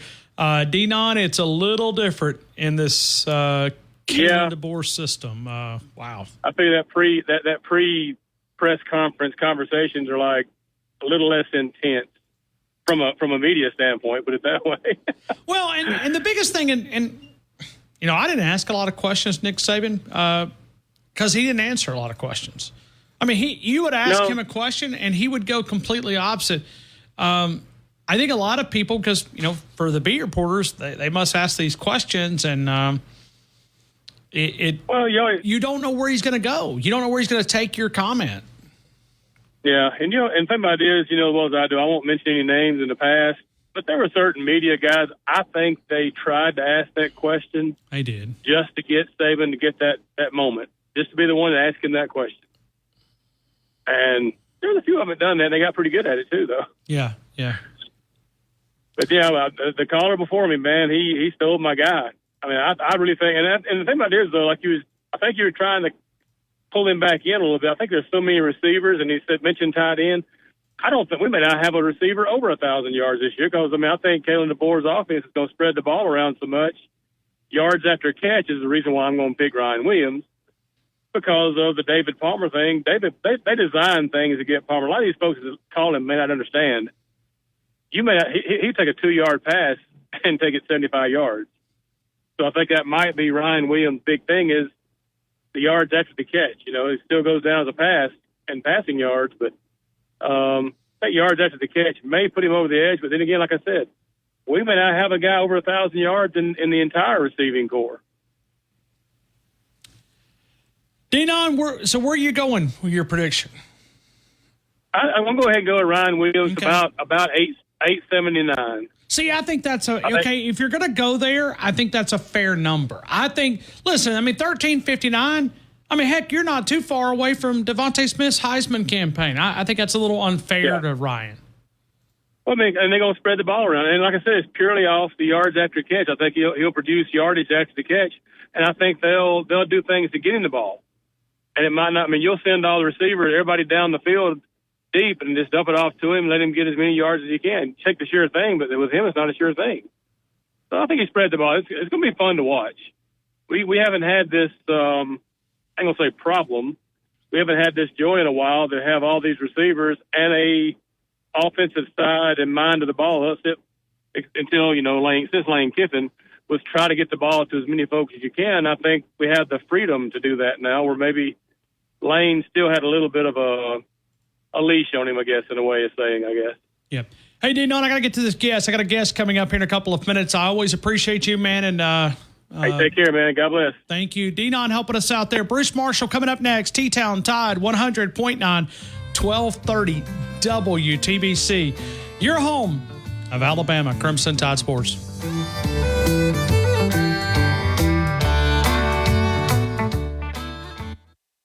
On the next Inside the Locker Room with Coach Wimp Sanderson and Barry Sanderson. Tune in Thursday, 7:30. We'll go with J.C. Sherbert. We'll go around the SEC with J.C. In the second hour, Steve Skipper, who is working on a new painting of Coach Saban, will join us. Plus, we'll look to take your phone calls throughout the show. Inside the Locker Room, weekdays 7 to 9 a.m. on Tide 100.9 and Tide100.9.com. MedCenterUrgentCare.com. We expect the unexpected. Locations in Tuscaloosa, Northport, North River, right there off Rice Mine Road, Fayette, Demopolis, Hoover. The great doctors, urgent care, family medicine, injuries, occupational health, sports physicals. We do expect the unexpected. In 30 miles. And if they don't have what you need, they'll get it. Cypress Supply, 2036 62nd Avenue, Tuscaloosa. Cypress-supply.com. Northport Power Equipment, largest inventory Husqvarna dealer in the Southeast. You'll find the Husqvarna models for residential and the professional landscapers, Skag commercial mowers, residential mowers, backpack blowers, handheld blowers, battery-operated tools. The service department at Northport Power Equipment, 2 blocks east of the Northport Civic Center. You'll find Northport Power Equipment. All right, the party's here on the west side, so I reach for my 40 and I turn it up. Designated driver, take the keys to my truck. All right, let's go to a guy that we love to be able to talk some college football with him. We saw him out in Dallas at the SEC Media Days, the guy that represents Vegas Insider, CBS Sports Line. He wears a lot of different hats. He's a professional handicapper and one of the longest handicappers in Las Vegas. He's been doing it since the 80s. We love to be able to pick his brain. Bruce Marshall, how are you, my friend? Welcome into the game in Tuscaloosa. Great to be back, Ryan. Hey, we just got 3+ weeks to go, and we're off and running. I owe you an apology, and I'm going to start there. Bruce Marshall texted me about 15 minutes ago, and he goes, "Hey, are you calling?" I said, "Yeah, in about 15 minutes." My apologies. I screwed that up. I was just jumping the gun. I was so excited to talk to you. So there you go. That was me. That's me. Listen, with all this Kalen DeBoer access, 3:30, it's a big adjustment for all of us, Bruce. It is a big adjustment from a standpoint of just the access. No excuse. I was wrong. I screwed up. So I appreciate you. No problem. Look forward to talking more. Hey, Bruce, when you look at this Alabama team, okay, when you look at it from an Alabama, there's a lot of excitement, a lot of anticipation for this season. Is Vegas starting to pick up that maybe this team is better than where we thought it would be? You know, like when Nick Saban retired, Kalen DeBoer came in, the portal opened, because it seems like, using some stock market terms, people are becoming a little bit bullish on the Crimson Tide. It does seem that way a little bit, Ryan. Some positive vibes coming out there. The numbers sort of suggested there from Vegas that they're, I think the win total at 9.5.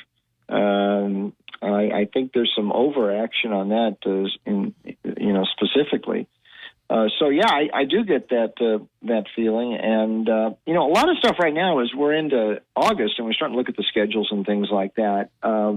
That's one important thing. I know the playoff is bigger this year, but when we're trying to scope out the season and we're looking at these season win totals, you do look at the schedule and the expanded SEC this year and the way things break. Some of these schools have got a lot tougher schedule than others. Bama's right about in the middle.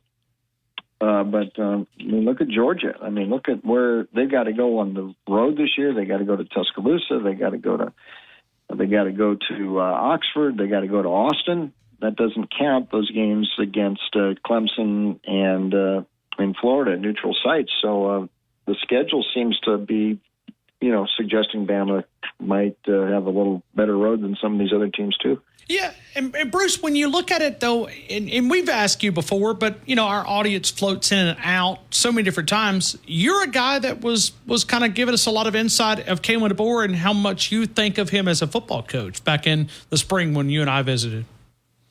We really got a good look at him at Washington the last 2 years, but I had followed him before at Fresno, and he had been at Fresno on Jeff Tedford's staff in Tedford's first stint there, and had some great success later in the last decade before he moved to Indiana for a year. And that's where he made that connection with Michael Penix. Back to Fresno, where he won pretty big. He came in the COVID year, and that was a tough year in the Mountain West because they had really reduced schedule in the Mountain West. But by 2021, he was winning big. And what he did the last 2 years at Washington, I think we mentioned this before, Ryan. What he did at Washington, people forget what he inherited there. I mean, that thing had unraveled completely. They promoted from within Jimmy Lake after Chris Peterson left, and they had fallen flat on their faces, and they had even fired Lake right before the end of the 2021 campaign. So nobody was expecting this sort of turnaround for Washington, and just 3 losses over the next 2 years, and that counts the title game against Michigan. I mean, it was quite a turnaround, and DeBoer was there. I mean, he's earned the respect of everybody out here, I'll tell you that. What do you think? And we'll get away from Alabama. Certainly, we want to talk about Alabama, because we're a local audience. But Jalen Milroe for a Heisman Trophy, is there some value there? I believe, just across the board, 1,200 plus 1,200 plus 1,400 plus 1,100. I mean, that's the numbers I'm seeing. What do you think about Jalen Milroe in the Heisman conversation? I think he's got to be mentioned. And, sometimes in these Heisman bets, you like to take a little bit of a flyer. And at that price, Milroe is not that big of a long shot. I mean, he's not the favorite guy right now, but he's one of those guys we're talking about, and he does create some value, I think, at that price. Listen, oftentimes guys can end up helping their Heisman case the year before. And I go back to 86 when Tim Brown was at Notre Dame, and that punt return against USC in the last minute, a game I was at the Coliseum, I swear to God, that put him right into the lead for the Heisman the next year and helped him out in 87 to win the thing. I still think that pass to Isaiah Bond at the end of the Iron Bowl last year, if anybody didn't know about Milroe before then, that's when they really took notice. And for his sake, I wish they would have beaten Michigan in the playoff game, but in the Rose Bowl. But Notre Dame also lost a bowl game that year. They didn't even make a bowl game that year in 86. So you don't have to win your last game. You have to have a big moment like that the year before. Milroe had that moment, and I think if he continues to progress this year like we think he will, people will recall. They say, hey, this is the guy who won that game against Auburn with that pass to Bond, and they will like that. And also Alabama, I saw it just about even money on making the playoffs, not winning the playoffs, not getting to the first round, second round, third, nothing, just making the playoffs.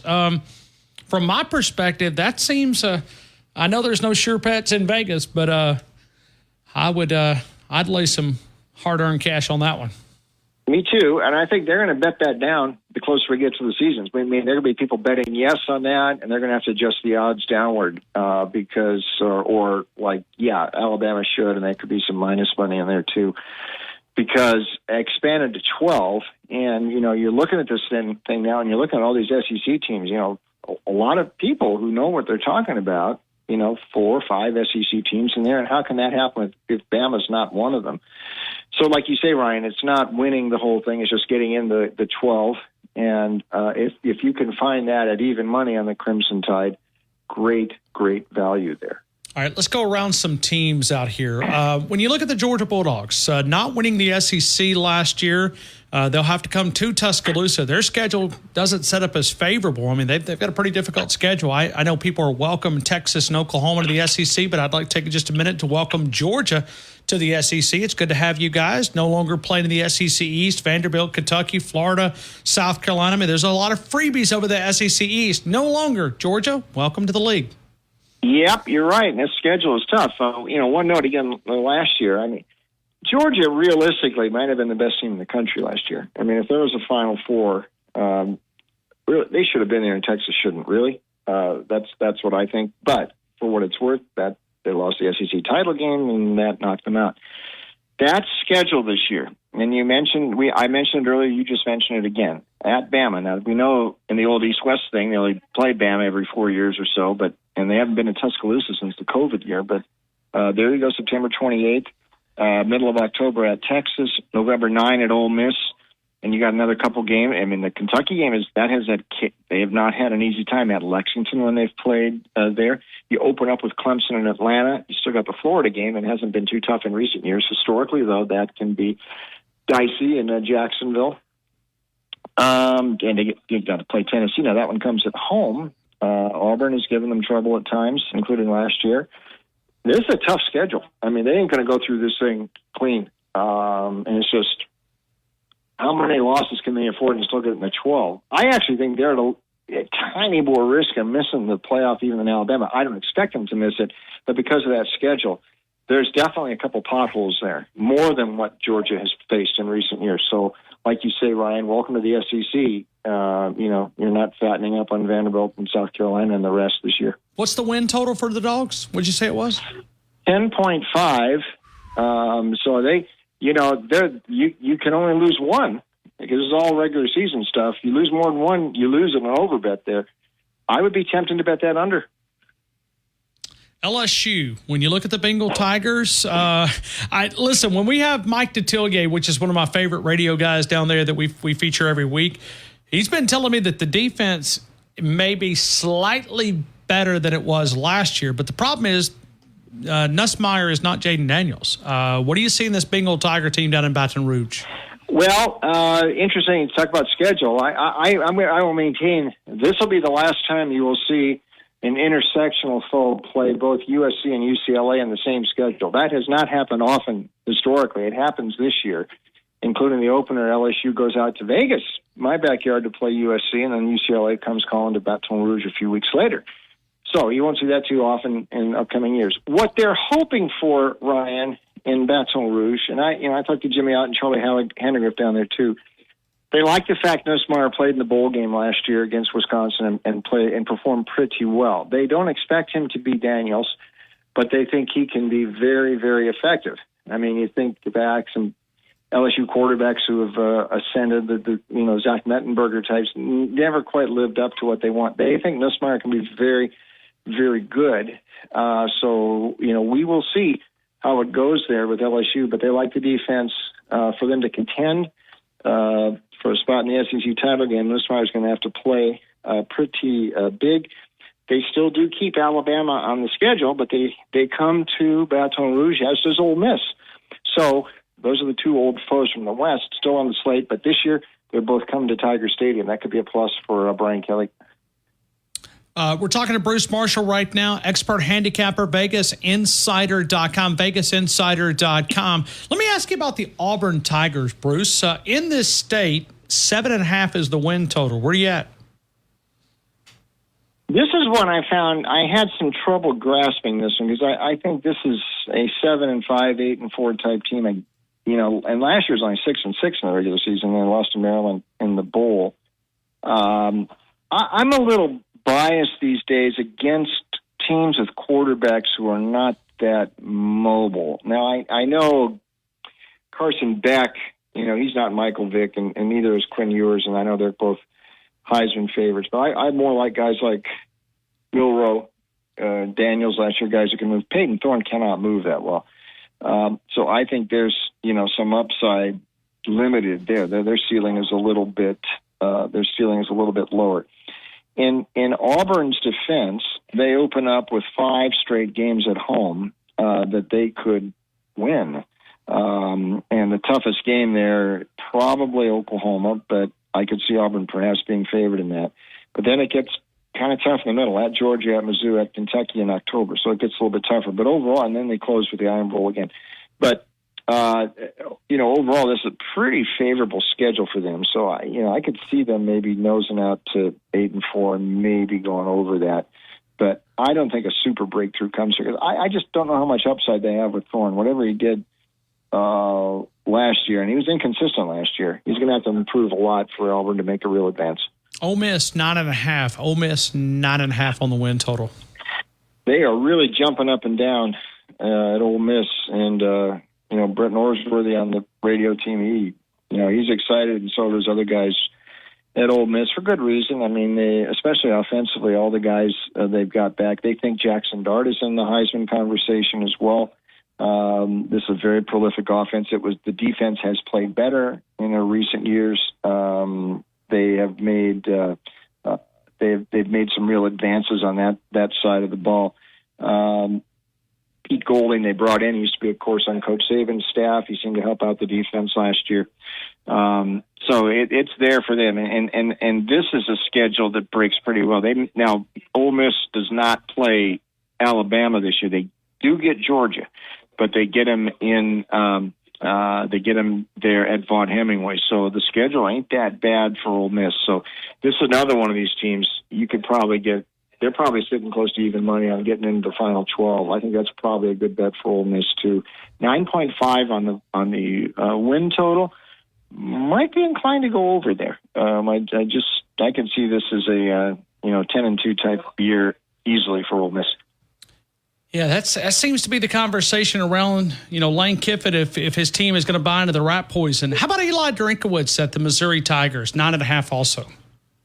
I just wonder if now they've become a little bit too much, flavor of the month. Although I like what Eli has done there, and listen, he has established himself as one of the real up and comers here in college football, and we know what he did at App State before he won, and Mizzou has not had a breakthrough like this in a long, long time. Last year was a great breakthrough for them, and they only lost twice, and they could have won that LSU game, and they played Georgia pretty tough down between the hedges. Brady Cook really emerged last year and became a playmaker at quarterback. And speaking of playmakers, I'm not sure there's a better one in the SEC than Luther Burden But the defense played better last year. They upgraded, too, and they've got a lot of returnees back on the defensive side, too. But I like what Drinkwitz has done there. I just wonder, now they're wearing the target more. I mean, it was a little bit easier the last couple of years in a sense. Mizzou kind of snuck up on some people. They won that game against Kansas State early last year and last-second long field goal. They won the game against Memphis really close in St. Louis. They built up some momentum. The schedule don't look that bad early this year for Mizzou. I expect them to be 4-0, all games at home, into October 5th. Texas A&M, that's the first time we'll get a real look. I think the first acid bath for Mizzou will not come till October. Yeah, that's a topic of conversation. Let's go to the national side of things, Bruce. Let's go to Columbus, Ohio. Ohio State and Ryan Day. What do you see there? Because it feels like a national championship or bust type season up there. Is that a fair analysis? Yeah. Although we could maybe say that every year at Ohio State, the way they think up there. But I think, and a lot of people are excited, they think there is an upgrade they're going to have made at quarterback from McCord, who ended up transferring out to Syracuse, to Will Howard, who comes in from Kansas State in his sixth year now. He put up some really good numbers at K-State, and not in the most aggressive offense at Kansas State. He'll have more weapons around him at Ohio State, I mean, they're going to be tough. The defense, though, that might have been the best defense that Ryan Day has had. They've had a lot of flashy offenses there since he took over from Urban, but last year that defense was awfully good, ranked third nationally overall, and they've got most of the people back.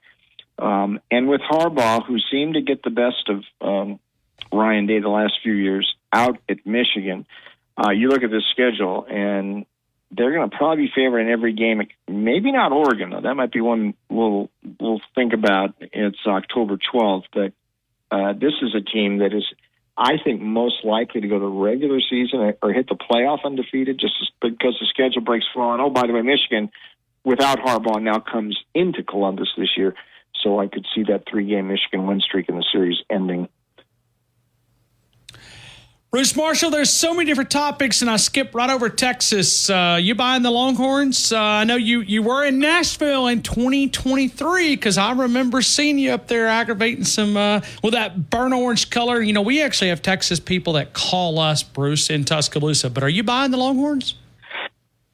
I think it's a little overhyped, and yeah, I knew I'd get her. Hold on, Bruce. Hold on. Whoa. Yeah. Please say that again because hold on. I got a caller down in Louisiana that calls and loves to aggravate us. His name is Digger in Louisiana. Bruce just said something I want you to pay close attention to.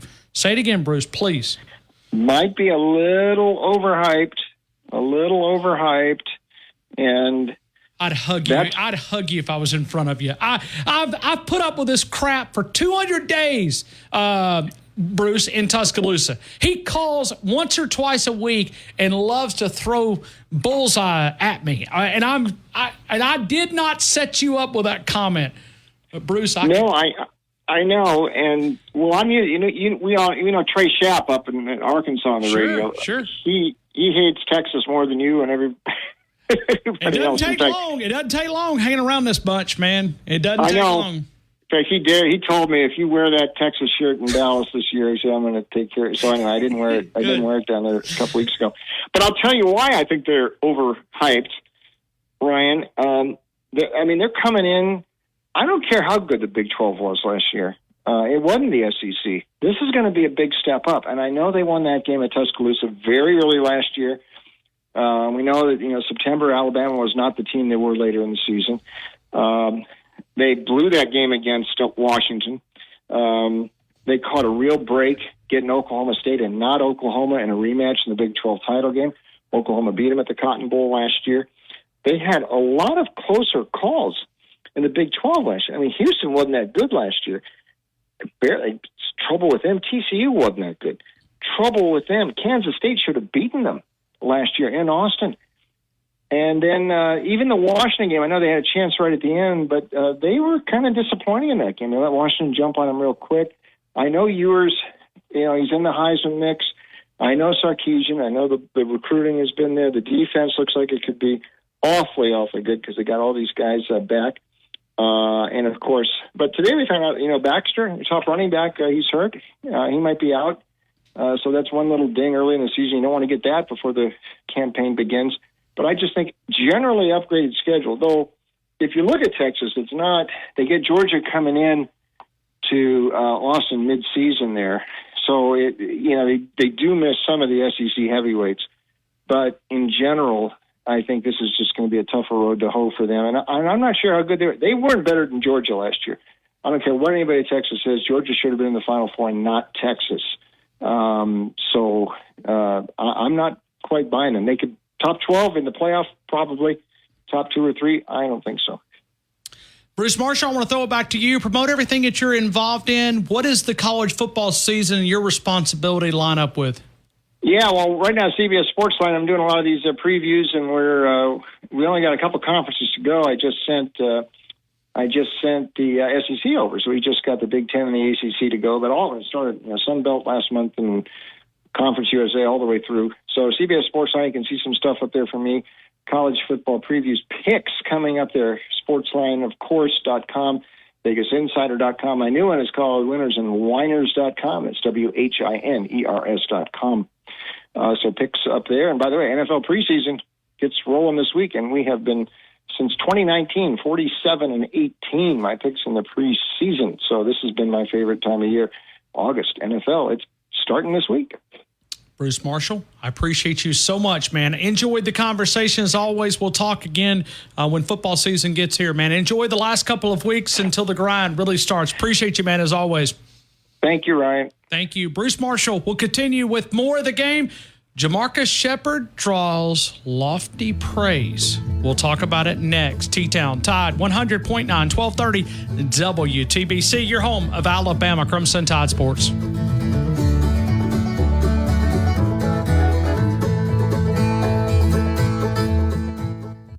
Big Mike's downtown Moundville, only about 15 minutes from where I'm located. Also in Gunnersville, Alabama, Thomasville, Andalusia, Auburn, Alabama, Orange Beach. You'll find one of the best steaks in the state of Alabama, voted by the Alabama Cattlemen's Association and many other great publications recognizing the great ribeye, the seafood entrees. You'll find those.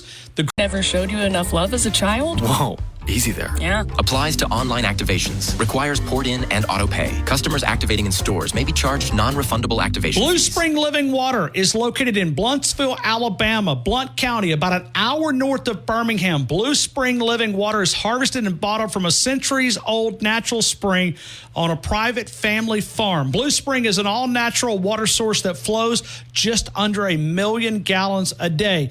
They have partnered with Waterway of Alabama, and they've been in the water delivery business for over 30 years to have Blue Spring Living Water delivered right to your home, right to your front door every month. New customers get their 5 jugs for $50, and the empties are exchanged every month for new ones. I know we have it at the Fowler household. We drink more water because of BlueSpringLivingWater.com.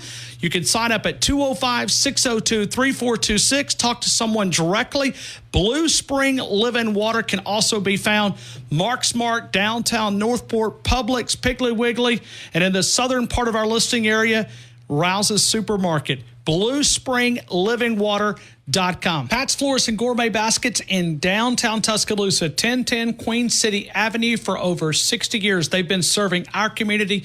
They specialize in a large inventory of fresh flowers, weddings, gourmet fruit baskets. If you're trying to lift someone's spirits, it is Pat's Florist Gourmet Baskets by calling 205-345-5093. Delivery options are available, but it's more than just flowers at Pat's Florist and Gourmet Baskets, 1010 Queen City Avenue. Pride ourselves in having what our customers need and having the customer service you've come to expect. Northport Auto Supply. Why go anywhere else?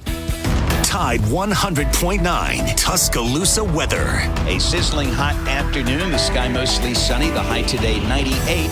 Tonight fair with the low at 74. And the weather stays dry tomorrow and Friday. Lots of sunshine both days.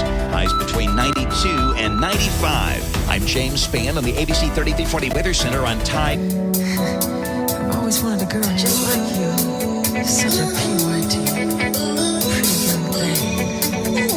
Let's go to Nick Sheridan. A real quick cut up. Why don't we just play the small condensed version if you can, White, and then we'll go back to the full version. But he has some really lofty praise for Jamarcus Shepard, the wide receiver coach and the co-offensive coordinator. Here's Nick Sheridan talking about Jamarcus Shepard. Coached by, in my opinion, the best wide receiver coach in the country. And so. Whoa. Does that make your receiver numbers pick up? We're taking receiver numbers today. Receiver yards. What is going to be, who's going to lead this room in receiving yards? Not touchdowns, not receptions. The grand prize package that we always do every football season. Paul and Lincoln, you've got the big package from last year. Congratulations to you. Who's going to win it for this year? Who's going to get some of those first qualifiers? We did our first qualifier last week with Jalen Milroe passing numbers. Today, we're doing receiving yards. Who's going to get their name in the bucket? Your chance to do that. 205-342-9904. Tide 100.9, 1230 WTBC. Your home of Alabama Crimson Tide Sports.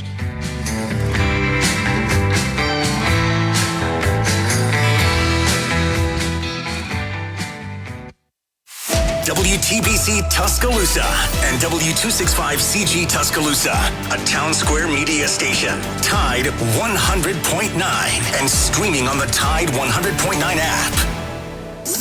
From the Fox Sports Studios in Los Angeles, here's Monsi Bolaños. Beginning in the NFL, where The Athletic reports that the Steelers are still in talks with the 49ers about a trade for wide receiver Brandon Ayuk. Steelers head coach Mike Tomlin says that Russell Wilson is ahead of Justin Fields to be the Week 1 starting quarterback. Wilson is dealing with a calf injury, so he will not play in their preseason opener. Fields will start. Chiefs head coach Andy Reid says quarterback Patrick Mahomes and other starters will play a quarter in their preseason opener on Saturday at Jacksonville. Colts head coach Shane Steichen confirmed that wide receiver Josh Downs suffered an ankle injury in practice, and according to the NFL Network, he is going to be out 4 to 6 weeks. In the NBA, the Jazz and forward Lauri Markkanen have agreed to a 5-year, $238 million contract renegotiation and extension. In baseball, the Astros are beating the Rangers 5-3, top of the 7th inning, and the Yankees are up on the Angels 2-0, top of the 2nd inning. With only 43 seconds remaining, facing a 4th and goal from the 31-yard line at Jordan-Hare Stadium, quarterback Jalen Milroe finds himself under immense pressure, scrambling to connect with Isaiah Bond in the corner of the end zone for a miraculous come-from-behind victory over Auburn. The jaw-dropping 27-24 result came on the 10th anniversary of the Kick Six. Daniel Moore is proud to announce 4th and 31. His upcoming oil painting featuring the now famous Gravedigger play. New Life Art is now accepting pre-orders for limited edition fine art prints and canvases of 4th and 31. See the preliminary pencil sketch for the artist's full color painting at danielmooreart.com. Pre-order your artwork. And high quality ingredients. We want to say, that sounds great. We've been doing that since 1974. Under the biggest cactus in town, Taco Casa. I got spirit, I got faith. I might bend, but I won't break. I'll fight the elements. And I'ma go down swinging. If I go down, I'ma go down swinging. If I go down, I'ma go down swinging. If I go down, I'ma go down swinging. If I go down. This ain't our home, nah, not even close. They camouflage like we fighting some ghosts. You start to doubt everything that you know. I feel the heat and it's starting to show. They try to break us, make us wanna give in. Lay down our arms, provocate us again. Lay down a fight, I could never relent. And I'ma take it all the way to the end. Fight the elements. I'll fight the elements. I got spirit, I got faith. I might bend, but I won't break. I'll fight the elements. And I'ma go down swinging. A little Toby Mac from Mr. Nate Oates. Thank you very much. That is his favorite group, Toby Mac, little Nate Oates, little basketball side of things. White, are they starting? Is that what the parking lot? Because all the traffic that we were fighting, I don't know if you confirm that. I assume that's what they're doing. What else would it be? But they're tearing up a lot of the parking lot at Coleman Coliseum. So for y'all, you folks over there that need some parking, good luck. Good luck. I hadn't confirmed. It looks like that's what it is because it runs all the way to the back corner where they said they were going to do that stuff. As a student with the Southeast parking pass, that really makes me upset that they're taking away some of my parking right now. Yeah, and so that's because White and I were this morning, what was that, 8:30, 8:45, that we were at the complex, and it was parking was very limited.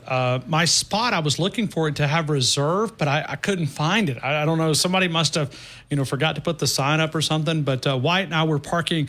I almost parked at the law school, and I come back for the second media availability. It was like Rodney and I were way back.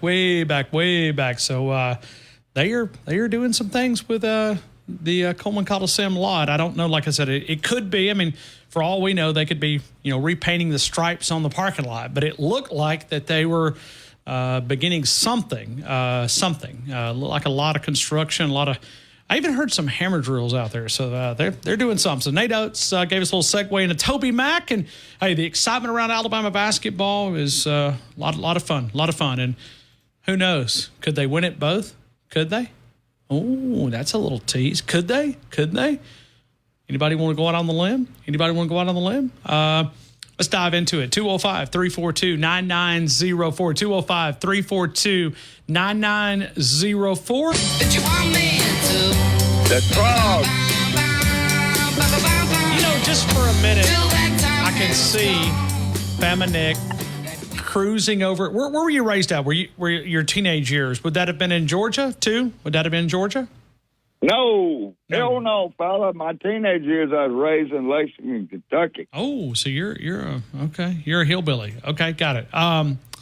So Bama-Nick, I could see you. Okay, now is Miss Kathy listening? Because I don't want to say something that will get you in trouble. Oh yeah. She always listens when I say, "Well, I'm on hold with Fowler, Kathy." So she's out here listening because she don't want me to get too excited. And but I don't want to get you in trouble here. Okay, but I don't want to get you fired. Well, okay, but I can see you. Okay, I can see you out in a convertible. Okay. Hand around a pretty lady, listening to the Trogs driving down the road as a teenager. I don't know. I mean, I would go moonshine since you're in Kentucky. I wouldn't go PBR, but probably a little moonshine headed to the lake somewhere. I mean, am I close on the Trogs?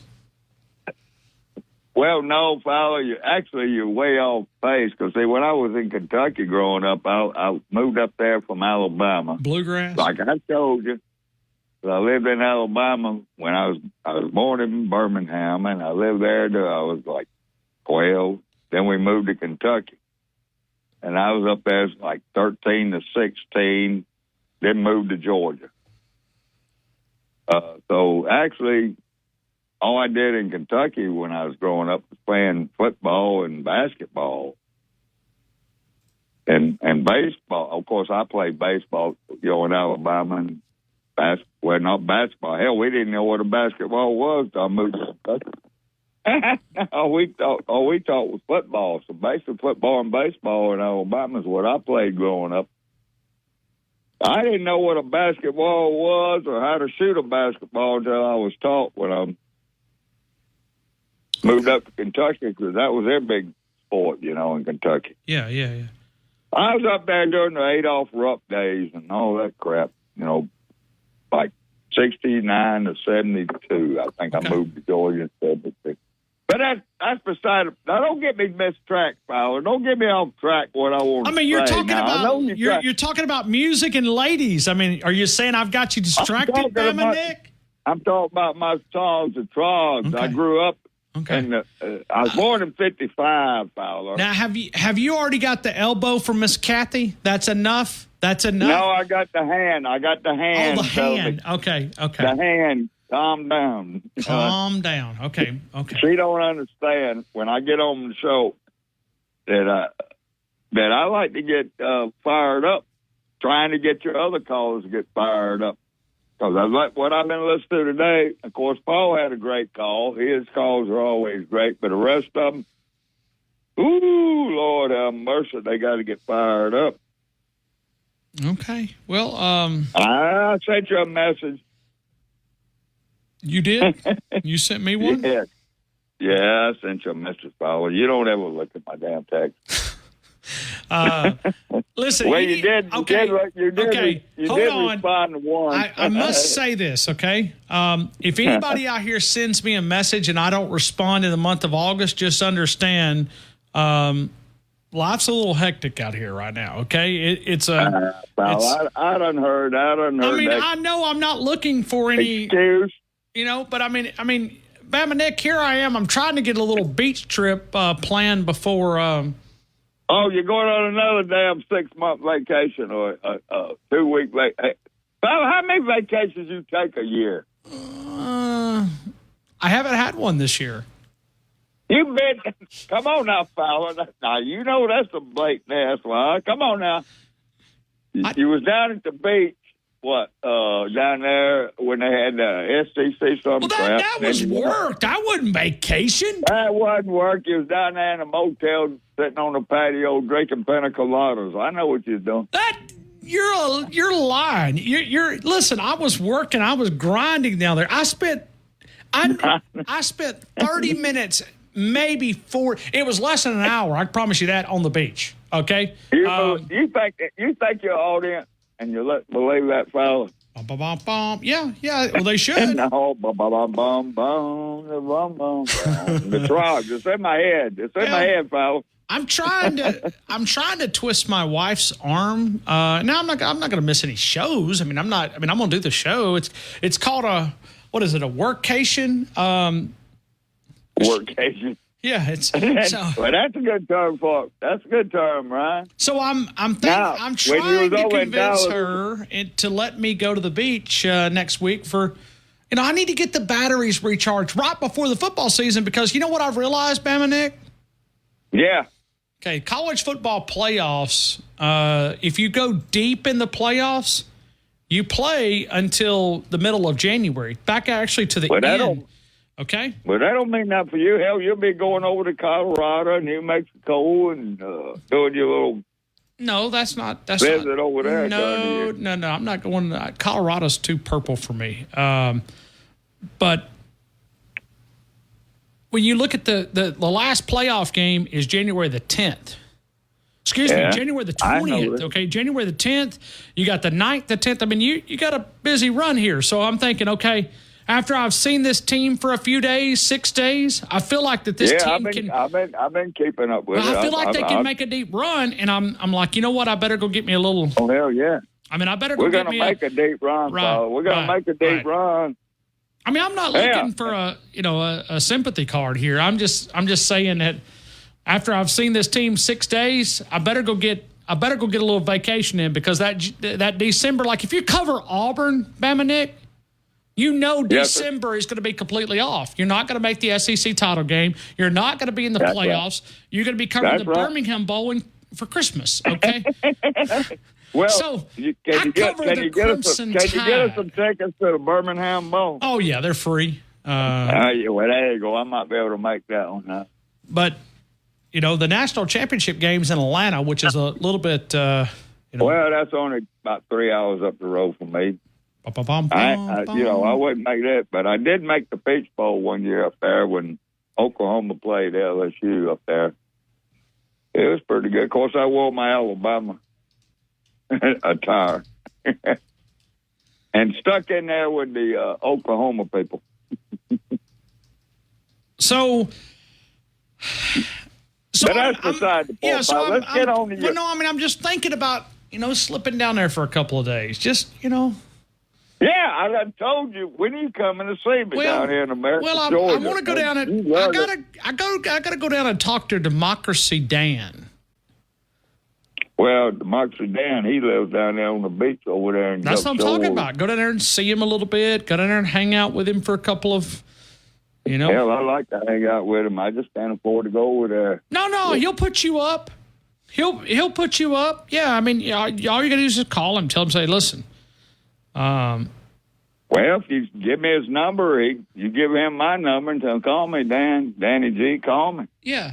Now, You get, I mean, you done hooked me up with another call on your show, and you know who it is. I'm not going to say. you wanted his number. I gave it to you. And thank you for that. Because I'm getting about 50 messages a day. Dude, what are you? I told you. I warned you about that. Yeah, of course, I respond to them. I don't have much to do but sit around and respond. And actually, I'm not going to talk about it until I talk to him and you. Because, I told you today, we can, I said, that's the one you responded to today. Text I sent you.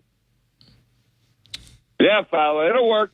Okay. We can do something with it. You know what I'm talking about. Here's the one that I think that I'm reading. It's from Bama Nick. Hey, Ryan. There you go. Let me see if I've got this right. If this is the right one. Hey, Ryan. I've had a deep change of heart after watching Kamala and Tim speak yesterday. I am switching my allegiance from Donald Trump to Kamala.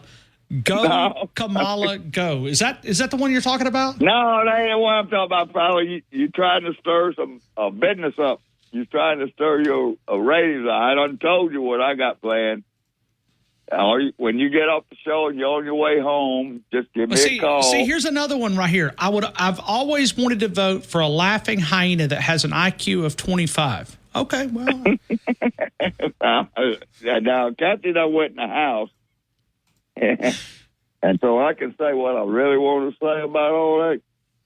And I might get you your No, please don't. Please don't. Please don't. Well, now don't get me started on that camel toe, idiot. There could be some people from India listening, and she claims to be an Indian, so I want to make sure that we're respectful. Oh yeah, well, I don't know if you saw my post on Facebook that I shared on there. I can't say it on the air, but thank you. But yeah, well, yeah. This is what I want. You got this little contest. There you go. Play it again. What? That is a catchy song, even though I don't like it. It's a catchy song. Well, we go can't. home and say, bum bum bum bum bum bum. And then, last week we learned that they also do the wild thing, right? Don't they do the? The wild thing. Yeah, that was. I mean, the Trogs had some good hits back in the days in '66. Now, since Kathy is inside, she's already gone in the house. Okay. Did you ever have any wild women? Oh hell, fella! I had more wild women you talk about. I mean, hell, I've been divorced 3 times. So well, I was trying to figure out why you liked the song so much. I didn't know. I didn't know if that was. Well, because I was growing up in the 60s and early 70s, and then I went in the Navy in 74. So, yeah, by the way, that was the music era of this country. Yeah, that's the greatest music. Yeah, the British invasion. British invasion was solid. This crap they play now, all genres. I don't even know what. I don't even listen to that crap. I listen to oldies and goldies, fella. You know that. Yeah. But I don't listen to this new crap they got on, and everybody that calls your show, they don't listen to it either, whether they want to lie or not. It's up to them, but they don't listen to it. I like that Taylor. Like me. I like that Taylor Swift. She's you're out of your mind, Fowler. Taylor Swift. Are you crazy? Yeah, I mean, I think she's really good. Really good. Probably you're trying to get me to say the S word, and I don't want to do it. Well, sometimes when you have constipation. Oh, that's another thing I was wanting to talk to you about. Oh, constipation? Okay. Yeah, I'm here for it. you. Well, one of you, who was it earlier that on your show? I think it might have been Paul, trying to figure out why they got tampons in men's bathrooms. Well, was that Paul that said something about that? He said something about it. I can't remember what he called Well, him. I can tell you when I got them in there. Please don't. Well, I will. I don't want you to get me fired. I need this job. No, but it'll bring some reaction from the callers, whoever's calling you in the rest of the day. And I hope I'm bringing something where they can have something to talk about. Okay. Yeah. You know what they use them tampons? The men, if they got them in their bathroom, toilet paper. That's the only thing I can think about. I mean, Thank God that's a word that we can use. That one's okay. I do it. Yeah, Well, well, they got the. okay. I got it. All right. So, Dang old fella, I knew that'd get a kick out of it. all right, Bama Nick, let's talk about wide receivers. That's a much cleaner topic and a much. Well, that was my next topic. Why are you asking who's going to have the top receiver? Hell, do you know who the starting lineup is and who the receivers are going to be? Well, I don't. I can give you quite a few of those receivers. You want me to? Well, go what through is the depth? I mean, who's the number one? How many receivers? Who we got to pick from? Hell, I don't even know who the receivers are. And Ryan Williams. All right, so you have Jeremy Bernard, who transferred in here from UW, and we've got some audio clips that we'll play from him. You've got Kendrick Law, which was the return specialist last year, that has fit into a bigger role and could be really expanded to a nice opportunity. So you look at him, Kendrick Law. Good option. I like that number.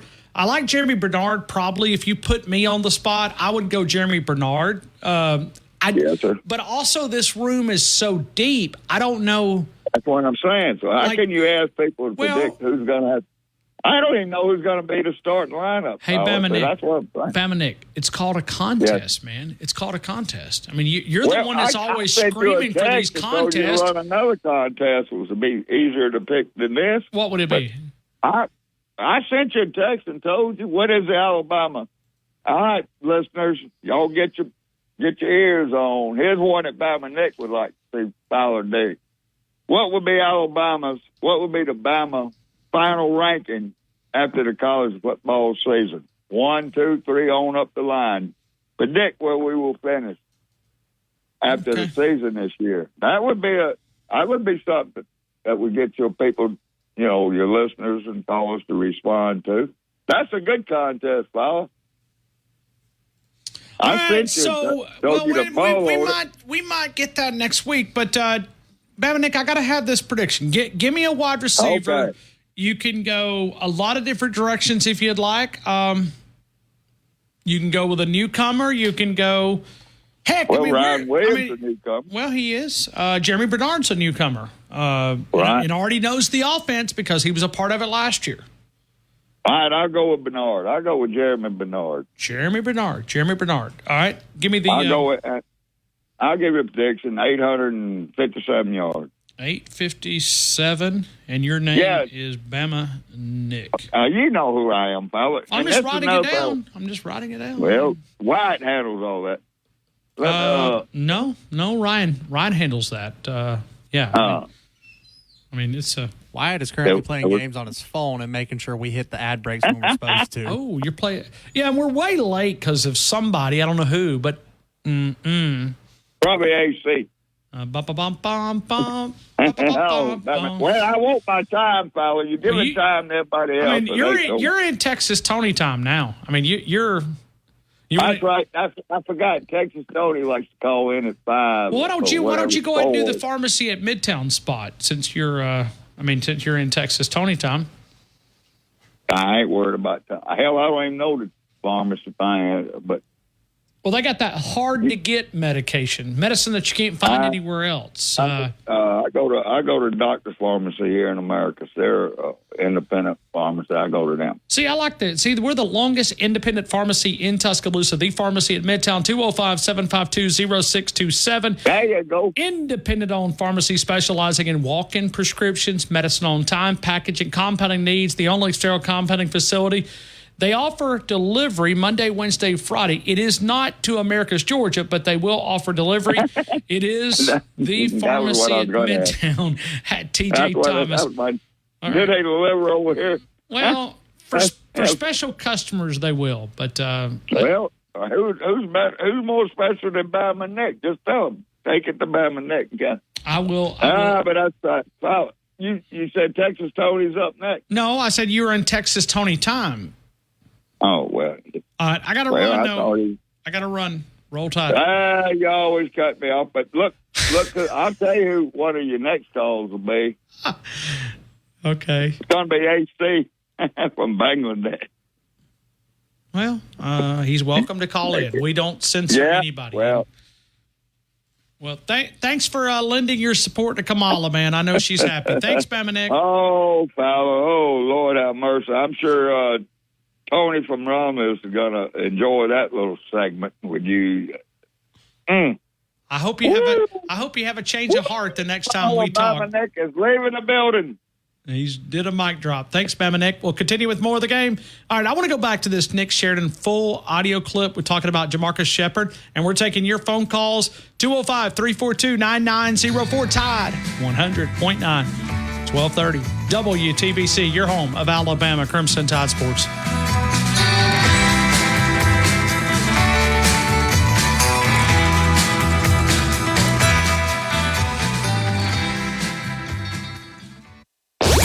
This hour's West Alabama real-time news update from the Tuscaloosa Thread Newsroom.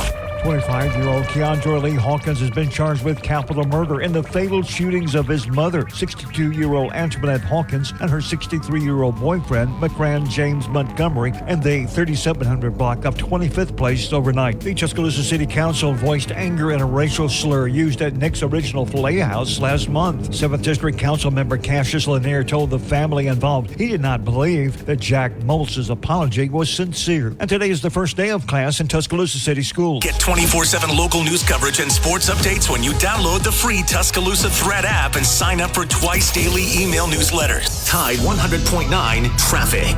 Tuscaloosa traffic now from the Townsend Nissan Traffic Center, and it is a hump day Wednesday. We do have an unfortunate situation right now. It looks like we are dealing with a major accident involving a motorcyclist on McFarland Boulevard right in front of the Midtown Village in Tuscaloosa. So it's on you.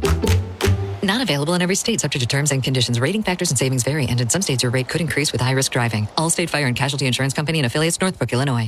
Tide 100.9 Tuscaloosa weather. A sizzling hot afternoon. The sky mostly sunny. The high today 98. Tonight fair with the low at 74. And the weather stays dry tomorrow and Friday. Lots of sunshine both days. Highs between 92 and 95. I'm James Spann on the ABC 3340 Weather Center on Tide 100.9. You're listening to the best sports talk show, breaking down. You hanging on the edge of your seat.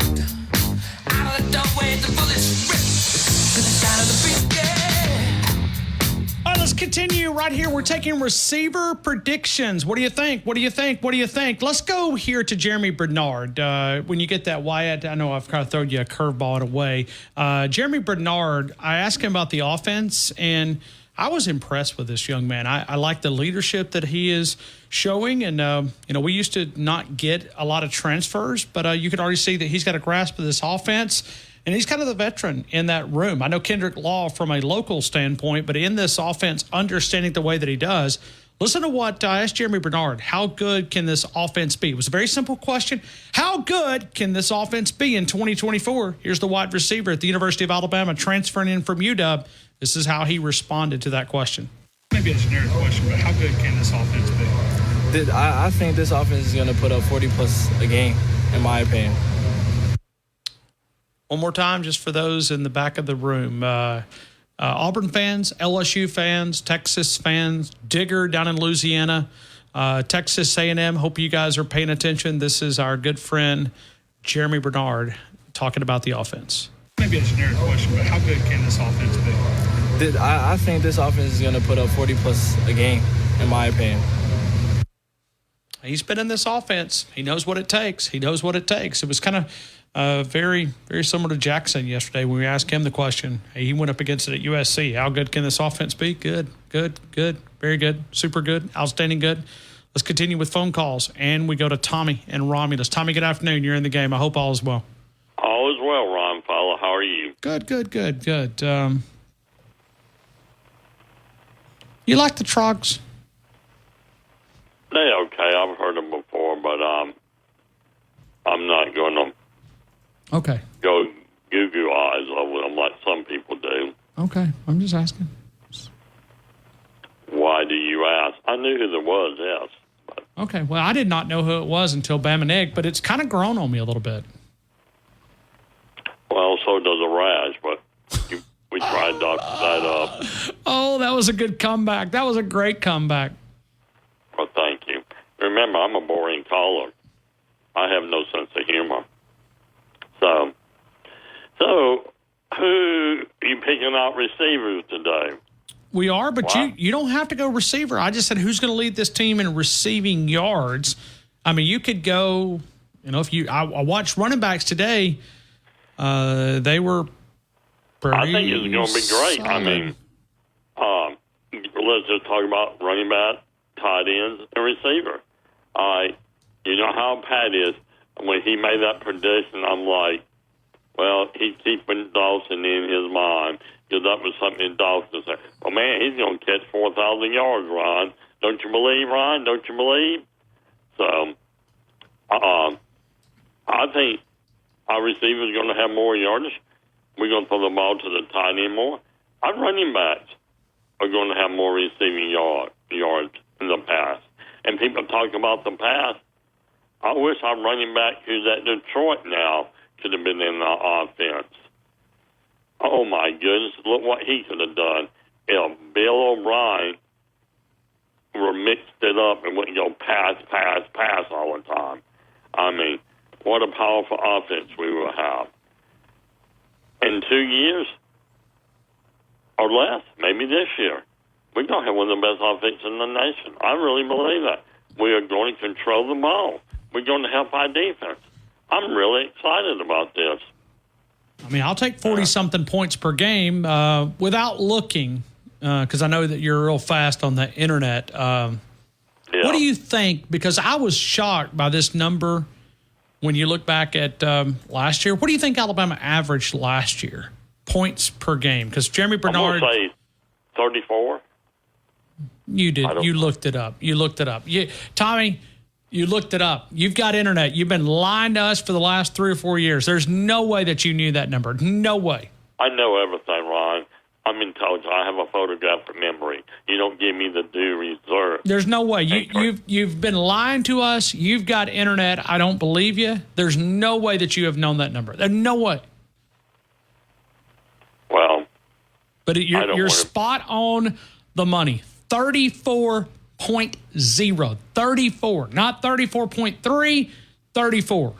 Well, see, I listen to other show on your fine network, so therefore you don't give me the respect. I support your radio station all through the day. So, yeah, I don't call these national guys that hang up on you and blah, blah, blah. Oh, I'm the greatest call they have ever had on their show. They want me back. Well, then go back. You know. And like I listened to that wonderful person from AC from Bangladesh, like, well, I want to talk about Ohio State. Well, then call Columbus. They have phone numbers. They have talk shows. You know, this is Alabama football. You're in the Alabama universe. Understand me? Out there in La La Land, I don't care about Ohio State. I don't care about Texas. I don't care making them play the second game. I know they do. I don't care. I'm worried about Alabama. If Alabama win their games, take care of business, Alabama is going to be in the playoffs. That's how I care. Roll Tide. I mean, think about even money to be in the playoffs. Not to win the playoffs, not to get to the semifinals, not to get the national championship game. Just to be there. I heard that on a show the other day. I heard it the last week or two, really, being dead serious. I think I'm going to Vegas. Forget about going to the beach. I'm going to Vegas. Yeah, you should be. You can get a nice flight on Friday at 6 o'clock or, 8:35. Or you can do your radio show from the airport. Did you look that up on the internet, too? I know people. Yeah. Okay. Yeah, I looked it up on the internet. My little pigeons are wonderful communicators. It sounds like it. Sounds like you've got some connections. Yeah. A lot of my pigeons are more intelligent than some of the people that call this show. Someone just sent me a message and said, you said Alabama University. Did you really? I might have a University of Alabama. I mean, Tommy, did you really say Alabama University? I don't remember. I'm so happy I Rewind got the tape. Rewind the tape. I mean, if you did, you got to do push-ups, man. Well, who's sent you the email? I can't tell you. Why not? So you got spies, you're telling me. So you're spying on your callers. Oh, you kind of getting like the Secret Service. Oh, are you hiding the truth from the caller from the people? All right, so let's go to this wide receiver. Let's go to this wide receiver. Well, I might have said Alabama University. Well, if you did. Yeah. Well, I think you need to go out and apologize in front of Denny Chimes and run around the quad in a Speedo and say, I'm sorry to my great university that I have offended you in such a unique magnitude. Well, they are the University of Alabama, so yeah. They the number one, the University of Alabama, the Alabama University of all Alabama fans. So, hey, what else there is in the state of Alabama? All right. So here we go. You got a couple of different wide receivers to choose from. I mean, you've got Jeremy Bernard, Kendrick Law, Ryan Williams. And then you got Kobe Prentice, you've got Emmanuel Henderson, you've got Caleb Odom, you got Cole Adams, which I know Pat talked about. Yeah, he had a good 8-day game, yeah. He did. Then you've got some guys that are up-and-comers, and, you're going to spread the wealth. How will you calculate this great prediction, Tommy? So this is going to be the guy who leads the whole team for the whole season. Yeah, in receiving yards. I'm going to go with Bernard. I'm going to go 935. Okay. He knows the system. It's a big number. It's the highest one that we've received so far for Jeremy Bernard. Well, that come out to what? Between 70 and 80 yards per game if they play 15 games. And Pat's correct. Oh, so you 15, huh? Okay. Tommy, you guys are a bunch of sunshine pumpers, man. Well, I mean, I'm just looking at the analyst in my brain. All right. Well, Bama Nick, I've got to run to this break. Well, thank you for insulting me. And you can take the trog and shove it with the sun don't fly after that comment. Okay, really? How dare you? I know people in Cochran know where you live. Listen, okay? I had a Joe Biden moment, okay? I mean... Well, you won't let me have a Joe Biden moment, but no, you want me to do a Kamala laugh? Yes. Can you do it? No. That's the best I can do. North Korea's firing off missiles. Well, you know what? If they made the old Bugs Bunny cartoon and they used to put the old witch Hilda back on, she could do that tackle Hilda used to do on Bugs Bunny cartoon. It's not funny. No, that's Michael J. See, I got a crazy laugh. That's why I try not to do it in public. Oh yeah. She kind of embraces hers, but she's at IQ's not too much above 50, if it even touches 50. But yeah. Well, you're being very generous. I was going to say at least 34. Since I got that. Could you imagine asking her like, "Hey, what do you think about Alabama football?" Well, they've got a team. Yeah. And they wear a red jersey, or is it crimson? Yeah. They wear a jersey, and they have a football. Yeah. Well, man, that's deep into the pool right there, man. But hey, that's why we call them yellow dogs for a reason. Yellow dog Democrat. They would vote for a yellow dog as long as it's got a D beside the name. Hey, man, I gotta go. Go on, Tommy. Be good, man. Have a great day. All right, man. Have a good day. Talk to you later. Roll Tide. Tommy and Romulus will continue with more. Chris and Florence, get ready. We're coming to you in a couple of minutes. I do remind you about the Wharf. If you're looking for a great place for a new pair of boots, Justin, Tawny Lama, Red Wing, Georgia, Double H, Timberline, Laredo, and many more, you will find it at the Wharf. Since 1976, the Working Western headquarters for the entire family.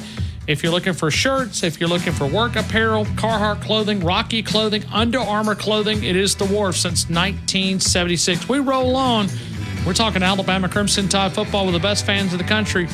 We'll get to Chris and Florence next. T-Town, Tide, 100.9, 1230 WTBC. Your home of Alabama Crimson Tide Sports. And comfortable, no matter how high the mercury rises. Call Ox Home Services today at 205-979-0946 or visit oxhomeservices.com. Nuke's Eatery, they're on the fringe of the campus of the University of Alabama, close enough that you can smell the championships. The Nuke's Q sandwich, still the number one sandwich across the franchise. The French dip sandwich, I think, is going to challenge for that number one spot. The double club, the single club, you can pair those up with a great sandwich, salad, California-style pizzas, all available for catering from a group of 5 to 500, a small office party to a large corporate event. Joel Bromfield, they've done a great job for my family. They'll do. Find us on Facebook, Andrew Conifer Agency. Once again, you can reach us at 205-722-9201.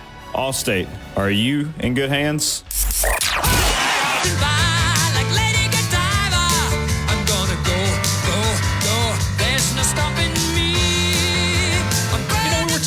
This earlier with Bruce Marshall. We'll do it again tomorrow with another handicapper, but we've already seen the line adjusted. So I want to thank Vegas for following me on the Twitter account and listening to this show. We want to say hello to Vegas. Hello, Vegas. Good to see you guys. Thank you for listening to the game. We've had some playoff line movements there, and we've seen, Ohio State went from a minus 550 to a minus 750. In other words, they really, really believe the Georgia Bulldogs are a minus 500 to a minus 600. So they went down. In other words, they went where they're more confident that they're going to go in. And now you've seen Alabama move from a plus 115 to 105. So you're seeing some adjustments here. Clemson's also moving down as well. So Clemson, a team that you're believing in. Utah's a team they're believing in. Okay. Starting to believe in this Alabama Crimson Tide. Chris and Florence, I hope you're believing. Welcome into the game in Tuscaloosa. It's me, Fowler. How's it going? Man, it's so good to talk with you. Thanks, Kamala. You're welcome. You're very welcome. You're very, very, very welcome. Hey, Kamala, I just want to let you know I love paying $4.50 a gallon for gasoline, okay? Thank you.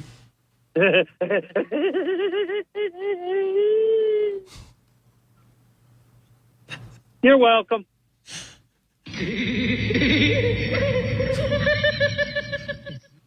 Yes. Wyatt just got it right on the money every time. I just want you guys. I want you to know this, Fowler. Yes. I love Bama Nick. Bama Nick is just amazing. I was listening to his whole conversation, and I was like, "Oh my goodness! How dare you throw him in that ring?" I thought he was gonna have a connection. Well, I wanted to aggravate him a little bit. Yep. So. Well, it's okay. It's okay to aggravate a little bit. But I'm believing. I'm ready. And hey, Bama Nick, Chris from Florence is excited. I'm ready to go. I'm ready for football season. I wish they'd go ahead and start tomorrow. Okay.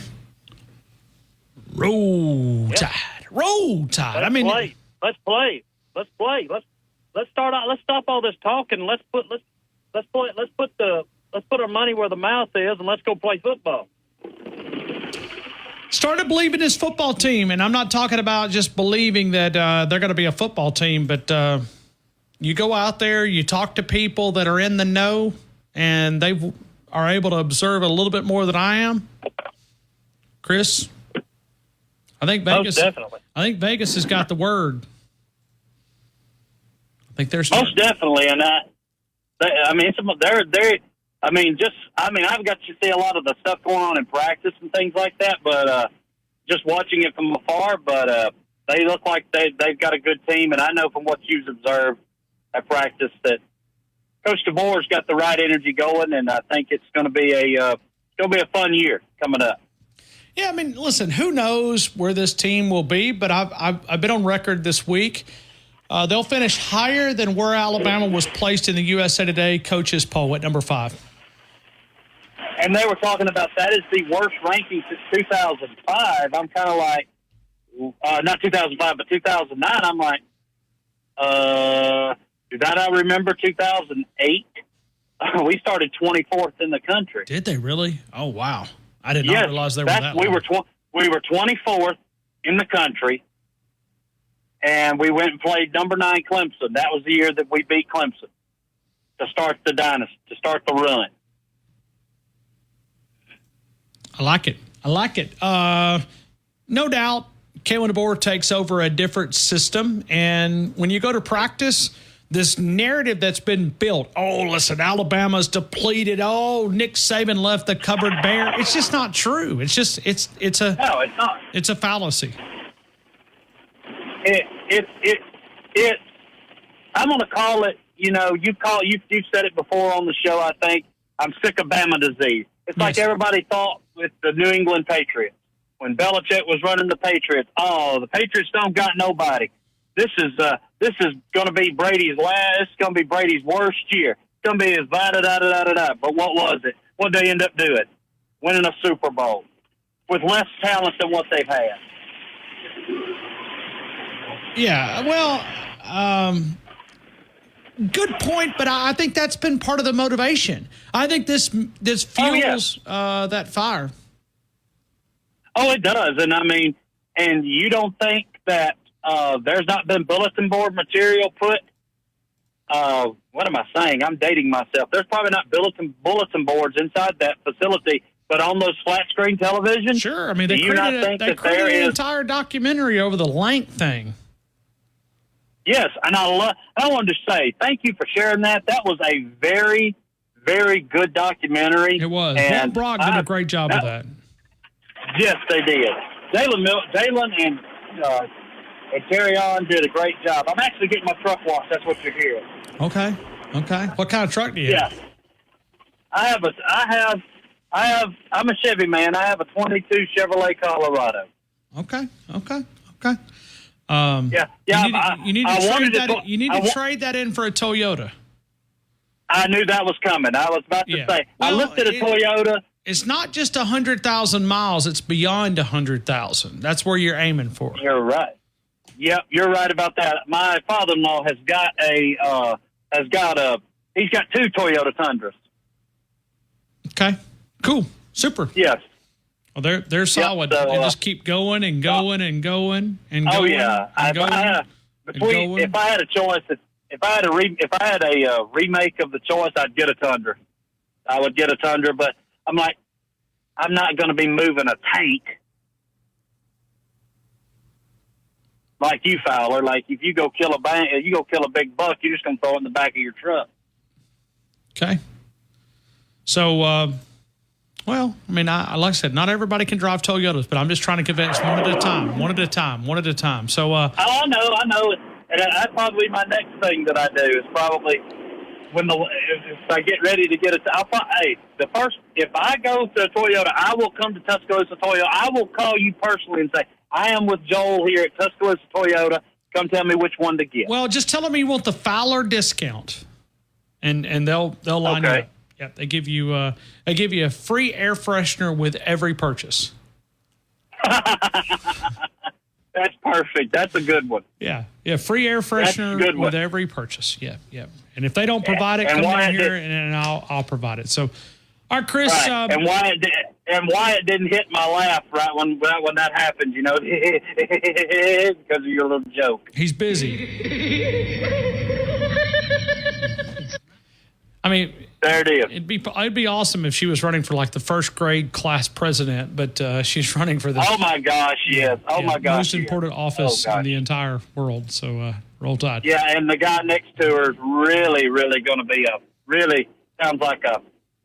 sounds like a real very peachy fellow. Very smart individual. If he wants to put tampons in men's bathrooms, he sounds like he's on the right track. As Mel Gibson said in The Patriot, he said, this one guy called me a cheeky fellow.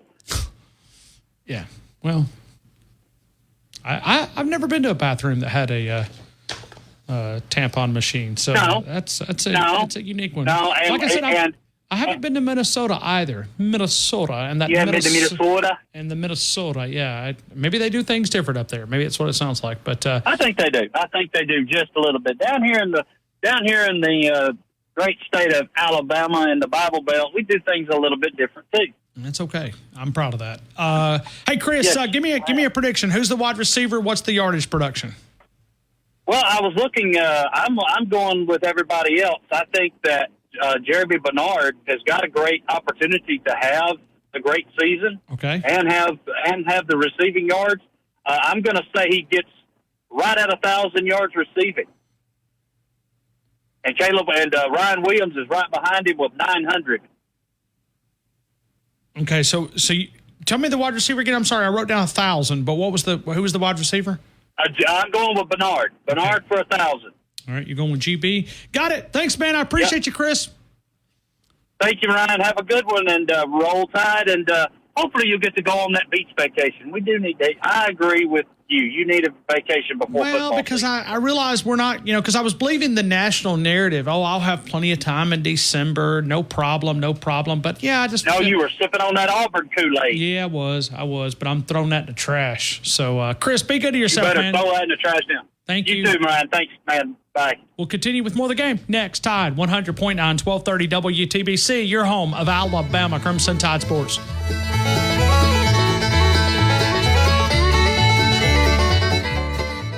Tide 100.9 traffic. Tuscaloosa traffic now from the Townsend Nissan Traffic Center. We have got a busy hump day afternoon as we're dealing with, or the authorities are dealing with, an accident involving a motorcycle. Very serious here on McFarland Boulevard, eastbound, right near 15th Street in front of Midtown Village. Now, this is creating an extremely heavy delay in the area. And we've also got a crash on 2059 westbound at 359, blocking out a lane. With your Tuscaloosa traffic now, I'm Tammy Thomas. Don Wallace CPA, 527 Main Avenue in downtown Northport. Small business and personal income taxes, payroll, sales tax needs. They can also help you with nonprofit or church accounting or auditing. In business since 1999, they work for you, not the IRS. When you take on taxes, you got to have someone on your side. It's Don Wallace CPA, 205-345-5595, 205-345-5595. Don Wallace, CPA, the official accountant of the game. Southern Ale House, 1530 McFarland Boulevard. As you know, it's one of my favorite places. Eat Southern, be Southern, the daily lunch and dinner specials, the great menu that features that Southern cuisine, like the bacon wrap meatloaf, the fish and taters, the biscuit sandwiches, the great steaks, the great chicken entrees, great sandwiches, including the pickle burger, the Ale House burger, the yard bird, great desserts, and always that featured bread pudding that Brett Garner's cooking up. Let Southern Ale House cater your special event. Visit your local Total Wireless store today. Total Wireless, we're totally with you. Actual speeds may vary by location. For data management practices, see TotalWireless.com. Tide 100.9 Tuscaloosa weather. A sizzling hot afternoon. The sky mostly sunny. The high today 98. Tonight fair with the low at 74. And the weather stays dry. Sign up for rewards to earn free food. At participating Taco Bell stores for a limited time only while supplies last. Price and participation vary. Drinks exclude freezes. Tax extra. Rewards program subject to terms and conditions. Points earned on qualifying purchases. WTBC Tuscaloosa and W265CG Tuscaloosa, a Town Square media station. Tide 100.9 and streaming on the Tide 100.9 app. From the Fox Sports Studios in Los Angeles, here's Monsi Bolaños. The Athletic reports that the Steelers are still in talks with the 49ers about a trade for wide receiver Brandon Ayuk. Steelers coach Mike Tomlin says that Russell Wilson is ahead of Justin Fields to be the Week 1 starting quarterback. Wilson is dealing with a calf injury. He will not play in the preseason opener. Fields will start. Ravens quarterback Lamar Jackson and running back Derrick Henry won't play in their preseason game on Friday against the Eagles. Josh Johnson will start at quarterback. But Patrick Mahomes and other starters will play a quarter in the Chiefs preseason opener on Saturday at Jacksonville. In Major League Baseball, the A's are beating the White Sox 3-2, bottom of the 8th inning. The Yankees are up on the Angels 5-0 in game 1 of their doubleheader. It's the bottom of the 5th inning. The Diamondbacks in game 2 of their doubleheader are up on the Guardians 4-2, top of the 6th inning. They won the earlier one 7-3. The Cubs already beat the Twins 8-2. Astros beat the Rangers 6-4. The game is powered by Tuscaloosa Toyota, TuscaloosaToyota.com. David DeSantis, the largest selection of new Toyota Toyotas in over 3 years can be found on Skyline Boulevard, 3325 Skyline Boulevard. Also a nice inventory of pre-owned inventory. You can find the new Tundra, the 2024, the Tacoma 2-wheel drive, 4-wheel drive. How about a new 4Runner, Highlander, RAV4, Camry, Corolla? For those outside of Tuscaloosa, download the free Upside app and use promo code TURN for a 25 cents per gallon bonus on your first tank. That's code TURN for a 25 cents per gallon bonus.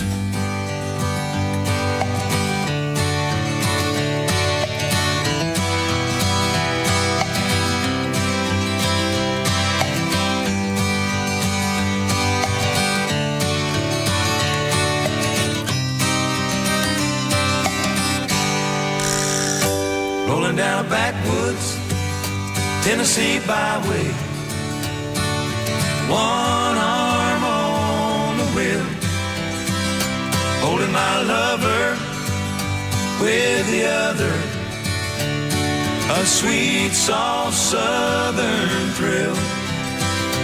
Worked hard all week, got a little jingle on a Tennessee Saturday night. Couldn't feel better, I'm together with my Dixieland delight. Spend my dollar, park in a holler, neath the mountain moonlight. Hold her up tight. Let's take phone calls. We are doing a little wide receiver prediction. 205-342-9904. 205-342-9904. We're always powered by Tuscaloosa Toyota. TuscaloosaToyota.com. 3325 Skyline Boulevard and online at Tuscaloosa Toyota. Some great interest specials happening on the RAV4, the Highlander, the Camry, the Corolla, and the Tundra. We extended that for another month. We've also added some loyalty cash to that 2024 Toyota Tundra, 2-wheel drive, 4-wheel drive. Go see our friends David DeSantis and Tuscaloosa Toyota, TuscaloosaToyota.com. We are taking your phone calls today. We are doing a little wide receiver prediction. Who is going to lead this team in receiving yards? In your opinion, as we look at these receivers, Jeremy Bernard's one of those candidates. Kendrick Law's one of those candidates. You can go Ryan Williams, Kobe Prentice, Emmanuel Henderson's another name. Caleb Odom getting a lot of love. Cole Adams has got a little bit of love. We're taking your phone calls and your chance, okay? And what we do for those who are brand new to our show, and I did skip the credentials, but I'm going to go back and get those in just a couple of seconds here. But what we do is we do a grand prize package. This is your chance to get an early entry in and a qualifier. Now, we'll have score predictions. We'll do our parlay picks presented by Brian Harden Construction every Friday. That we'll take the parlay picks. We do it, and then we also, each week, we have a weekly winner, and we give a little prize package for the weekly winner. I say little. Sometimes that can be extremely large. I mean, we give everything from a Southern Ale House gift card to a Daniel Moore package to a Mark Smart gift package to a dozen red roses at Pat's Florist and Gourmet Baskets. I mean, we amp this thing up. So our package every week you win is a nice little prize package. But also we give away a grand prize package. And every time a weekly winner, you get qualified for the grand prize package. So we do that right here on this program. And we have a lot of fun. And we give away a lot of great little items. And then that grand prize package is a nice little value. And we say thank you. And we appreciate you listening. But also your chance to get qualified. All you have to do is call in and give me the receiver that you think is going to lead this team in receiving yards, and the closest one gets a ball in the bucket. And I know what you guys are doing. I know what you're doing, but don't do it because we're not going to have enough time at the end of the show. A lot of people will, and they do it on score prediction day, they do it on parlay picks. Well, now you're in the 5 o'clock hour, and we may not be able to get to everybody, but we do have one line available at 205-342-9904. 205-342-9904. We are always powered by Tuscaloosa Toyota. Every day at 5 o'clock, I remind you of the great credentials of the University of Alabama. Let's count them together. You guys ready? 18 national titles, 30 SEC titles. Nobody has more.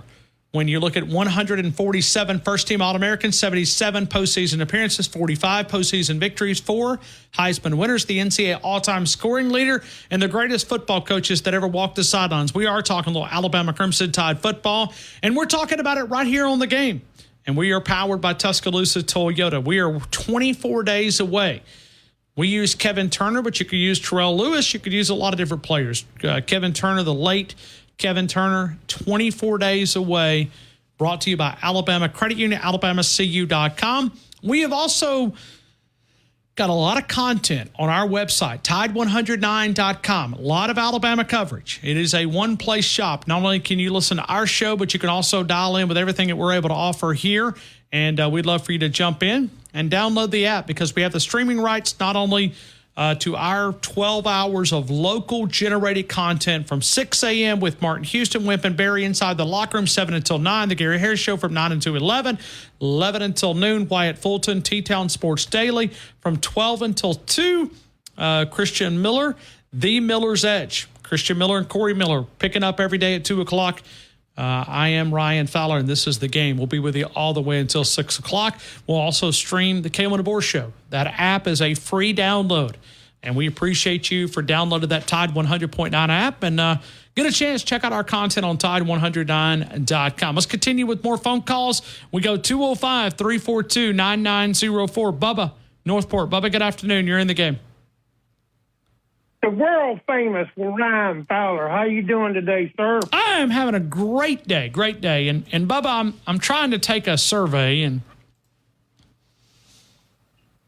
should I go on vacation next week for just a couple of days? I'm not talking about leaving work. Okay, I'm going to work regardless. I mean, if I'm in Cozumel, Mexico, you should. Do you think I should?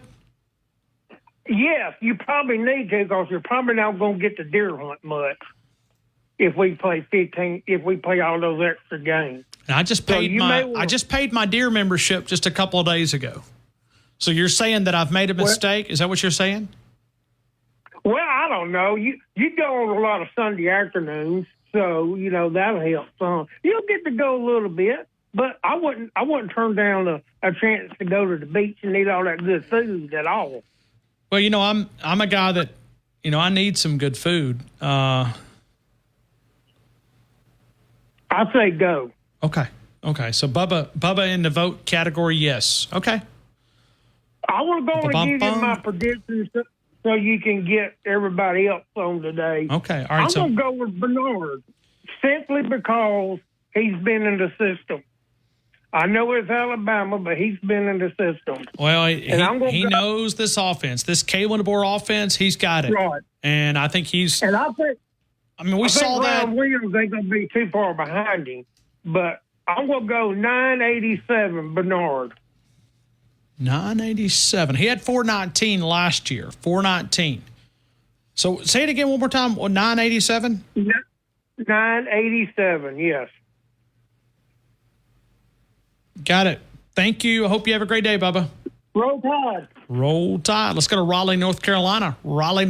Stephen, good afternoon. You're in the game. I hope all is well.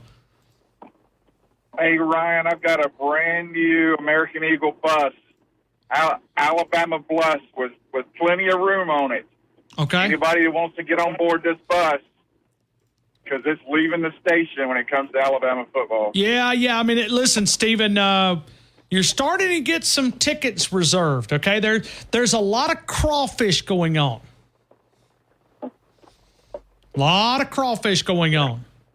Backing up. Whoa. I was just kidding. I know I told you in April they were not going to be very good. I told you in May they're not going to be very good. But as we get a little closer to the season, maybe I was wrong.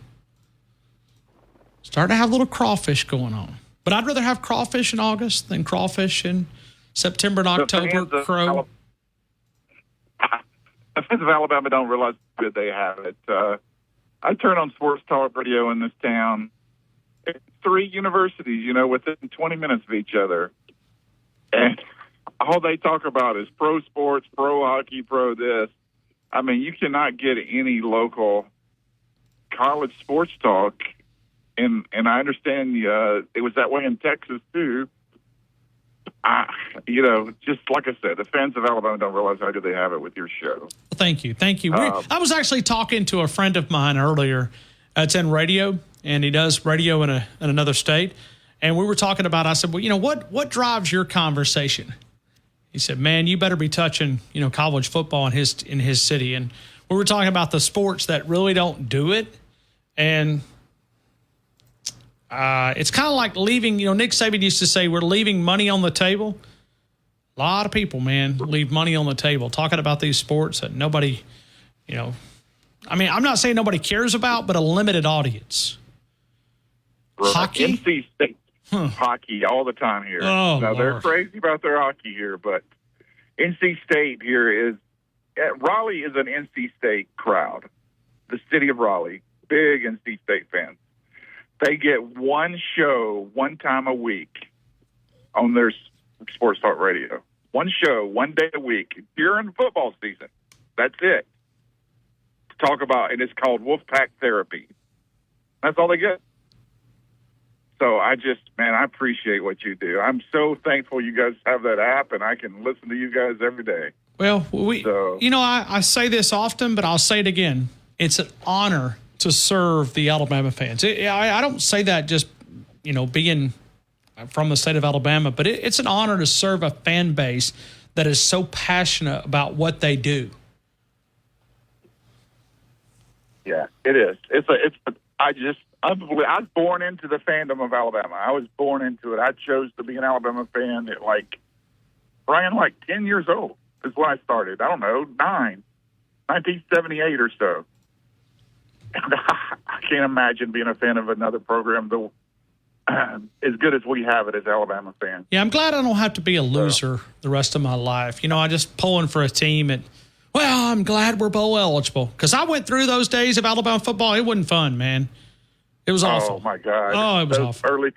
Those early 2000s were terrible, terrible. So you're doing the total yards on the wide receiver today, huh? Yeah, just kind of throwing it out. I mean, we've had Nick Sheridan today. We had Jeremy Bernard in a media availability, and I thought, you know what, let's talk about receiver. And we'll do running backs at some point. I don't know when we'll do that, but we'll do running backs, and we'll do probably a couple of metrics on the defense. I saw Bernard said 40-plus points. Yeah, was that on my clip, or was that somebody else that put that? I think so. Yeah, I put it up, but people now, we got a few people that don't like to go to practice and that are lazy. Oh no, you're not calling anybody out, are you? Lazy. So yeah, and they'll steal it from my account and throw it up there, or steal it from somebody else's account and throw it up there and never credit them. Oh yeah. I'm serious. I mean, you think I'm kidding you, Stephen? I mean, we got people that you never see them at media availability, but somehow they and that. I mean, anybody can go to the media availability. I mean, you can. There's Nick Kelly. Nick's awesome. Give Nick Kelly credit. He showed a film. He had filmed to like 30 seconds of all these snaps. Jalen Milroe from Parker Brailsford. It was just. Did you see that? Every one of them was on the money. Every time, every snap. Well, every one of them. There's a reason why he's a freshman All-American. Freshman All-American. You talk about Jalen Milroe had the slowest. He held the ball the longest of all the major college programs. But a second of that was having to adjust the snap off, pick the snap up off the ground. So. And you brought up Jalen. We will feature Jalen Milroe live on Friday afternoon. He will be live on this program, and he's going to be talking about an event that you're going to be able to go to as Alabama fans. And we need to show up. We need to support this quarterback and support this team. And here we are. This is an opportunity for local people to go out and meet Jalen Milroe. And I believe there's going to be some autographs and going to be a lot of fun. So a chance to go out and support the quarterback at the University of Alabama. He'll tell you more about that on Friday, but it's going to be at a local. I'll tell you what, it's going to be at Sam's Club. He's going to be at Sam's Club on Friday afternoon, and I'll let him kind of present some more details. But he'll join us at 3:50. And that'll be about 10 minutes from that start time. So if you want to go out and see Jalen Milroe, that'd be a pretty awesome opportunity, man. Hey, let me give you my yards and my pick here for today before I get off the phone. All right. I'm going Jeremy Bernard, 1,259 yards. Woo! Woo! He's buying it. He's buying it. Stephen in Raleigh, North Carolina, he has bought it. Hook, line, and sinker. Stephen. That man's been in the program for a few years. He's 6'1", can fly. He led. Did he not leave A-Day? He did. A-Day. Well, I mean, think receiving? about that first pass. I mean, he took it. That first pass was right down the seam. I may not have been a seam. It could have been a post. No, it was in the end zone. I think it was a seam. I think it was a seam run. I mean, I'm just trying to recall. I didn't go back and watch it, but it's that first play. I mean, boom. Ryan, I would love to choose Ryan Williams. I would, as far as he's super talented and probably the guy on the team with the highest ceiling. But Ryan, he's a freshman. I mean, I know he's going to be good, but as far as leading the team in receiving, I'm gonna go with the junior. I think it's smart, man. So, listen, I love the future of what it's going to look like with Ryan Williams, but I'm also kind of just sitting back going. If you choose next year we make the same choice on August 7th. Next year, I'm choosing Ryan Williams. But today, Jeremy Bernard, 1,259. He's a special football player, man. You know, I think we talked about Jeremy Bernard today, and I've got more clips that I've got to put up. But as he said, Ryan Williams doesn't remind him. And we're saying a freshman. He's really a senior in high school. Right. He's 17, barely maybe. I don't know. I need to go back. I know his birthday was on National Signing Day, but I don't remember if he was turning 17 or 18. I can't remember. I would assume it's 17. I would assume 17, being he still should be a senior this year. Dynamic playmaker. Hey, Stephen, thank you, man. Yes. Roll Tide. Right back to you. Let's break and we'll come back. Elias, get ready. We're coming to you. Coming a couple of minutes right here on the game. T-Town, Tide, 100.9, 1230 WTBC. Your home of Alabama Crimson Tide Sports.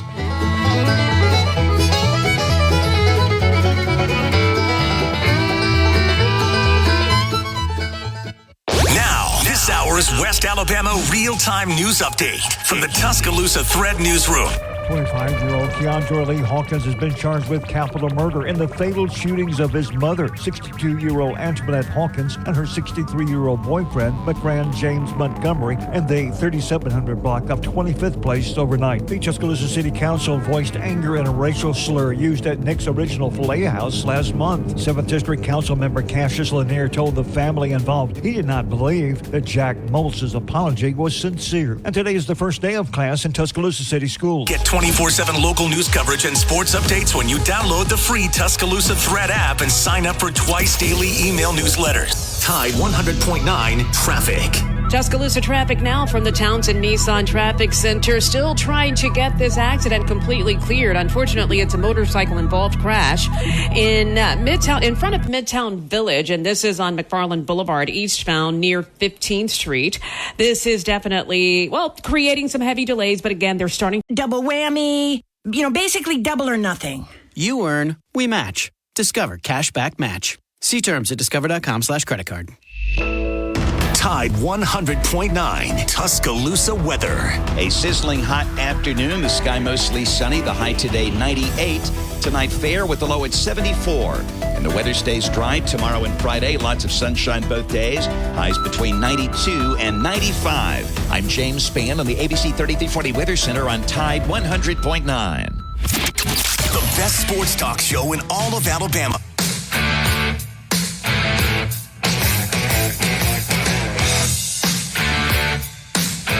It's Med Center Urgent Care Family Medicine. No appointment necessary. The super doctors who live and work in our area. It is MedCenterUrgentCare.com. MedCenterUrgentCare.com. Demopolis, Fayette, Hoover, Tuscaloosa, Northport, North River. A little under the weather. I got to get you back to 100% before Alabama Crimson Tide football or before Saturday. And you can visit either location, Med Center, Urgent Care Family Medicine, Med Center, Urgent Care Family Medicine, with all the super doctors who live and work in our community. We expect the unexpected. We appreciate all of those guys for being a part of our show. Let's continue with more phone calls. And we go 205-342-9904, 205-342-9904. Elias, good afternoon, sir. You're in the game. I hope all is well, man. Roll Tide, Ron. How you doing today? Man, I'm good. I'm good. I hope you are as well. My vote is take the vacation. Okay. So you believe, huh? Yes, indeed. I hope my wife's if it was listening. my choice, I would take it. Okay. I mean, like I said, I was believing all these naysayers. You know what I mean? Like naysayers. Just right. You know, and now, you go out to practice and you're like, okay, all right. This poor old little Alabama team that, going to be barely qualified for the Birmingham Bowl and, trying to fight between Birmingham and Shreveport for the Independence Bowl. And looks like we could be working in January. Oh, we will be. We will be. So. And the one gentleman that keeps calling in that gives me a headache too. Okay. I know you was laughing about that when I hit you up. I said, get him off the radio. He is annoying. He's a trip. He's a trip. I'm trying to be nice here, but I understand. But I'm fair to everybody, mostly. Not everybody, but mostly. So. But that's sad that you take your time out of your day to call into a radio station just to be negative. I don't get that. But anyway. Well, and if you're going to call in, make some, some logic comments, right? Right. Exactly. But, Ron, I feel that this year, I think we're going to have 2 1,000-yard receivers. I think we're going to have 2. Okay. Whoa, but I think the one that's going to be on top. But I think the one that's going to come out on top is Kendrick Law. Reason being, I think he has the ability to break tackles as well and have enough speed to break away to score or to get a big gain. So I give him the edge on that because of his size. Okay, so officially you want to go with who? Kendrick Law. Okay. Oh, okay. All right, and give me what? Say it kind of puts you in the. All right, give me the yardage because I do like that speed. I'm going with because I know he's going to share a ball around the field, so I'm giving him 1150. 1150. I like K-Law, man. I like the number change. I like the speed, the physical size, the strength. And I think he's more focused this year. I think he is more focused this year to contribute, and he has that opportunity. And I think he's not going to let that opportunity pass him up this year. So I like what I see so far with him. Tell you what, you're making me a believer. I like the Kendrick Law pick. I think it's solid. Man, that's a good pick. Yeah. Now see, you're calling in and you're going to have some company. Something tells me, Elias, you're going to have some company. Oh yeah, you got to lead off with something. So that's what I like to do. But I have a lot of confidence in him this year. And with the whole wide receiver core, I think they got something to prove this year. But I think he's going to take the lead this year. I strongly feel that he's going to take the lead this year. Oh yes, I got you, man. 1150 for K-Law. K-Law, got it, man. Yes, sir. Thank you, and I'll give you a heads up about that one call too as well. Okay. Yeah, please do. I appreciate you looking out for me, man. Appreciate you. Thank you, man. No doubt about it. Roll Tide. Roll Tide. Elias helping us out there. Let's continue with more phone calls at 205-342-9904. Ram McCullough. Ram, good afternoon. You're in the game. No Ram. Ram going once, going twice. Scamp. Out later. Let's go to Josh, Georgia. Josh, good afternoon. You're in the game. Good afternoon, Ryan. How in the world are you? Man, I'm good. I hope you are as well, man. I am. I'm doing well. And just when I thought I had heard everybody go all around the board with this receiver room. Put me in the van with Elias because I'm high on K-Law as well. And it's not just because he picked it, but it's because of his speed. It's because of his size. I'm telling you, I see something special in this dude because there's one play last year, and this isn't just what defines it, but this is one reason I am picking him. There's one play last year where we decided to run a jet sweep. Who did we run that jet sweep with? K-Law. I mean, he was up and around the edge before you even knew where the ball was. I mean, I think he faked the cameraman out, if I remember right. But K-Law is going to do it. Because I look at Washington's team last year. They had 2 receivers at 1,000 yards. I'm not saying that we're going to have that. But we have the potential to. And I'm not counting out Bernard for, a good season. So, but K-Law is my pick. And Elias went with what, 1150? He did. I got to up it just a little bit. I'll go 1250. I'll give him another 100. So, but I like the speed. I like the size. And I like the work ethic. So, and I mean, what else can I say? So, it's K-Law. He's going to lay down the law. So, I like it. Josh, we're always seeing you like and share our posts. We say thank you for that. Thank you. But I'm telling you, you have helped me stay in touch over these last 3.5 so years, more than I ever have been able to over here in the state of Georgia. Social media does wonders. And I'm always, if I'm sharing it, it's usually direct messaging stuff to people. And because if I share a lot of stuff on my page, I'll have a few people start barking at me, okay? And that's all I'll say. If I share it personally, I mean, I don't care. But I'm always DMing people. I'm like, hey, look at what this guy put up. Hey, look at what Ryan Fowler, I'm always telling people, hey, look at this, look at that. Hey, listen to what I heard through social media out of Tuscaloosa. Hey, I'm always speaking of barking, did you see the? Somebody shared it the other day.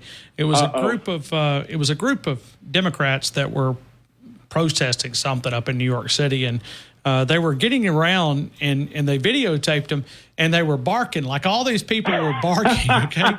And, I didn't see that. Okay, it was like 30 people I heard, and they were barking, and somebody put up said, "Look, Georgia fans are reacting before the season ever started." I mean, it was. I mean, they were sitting there just barking.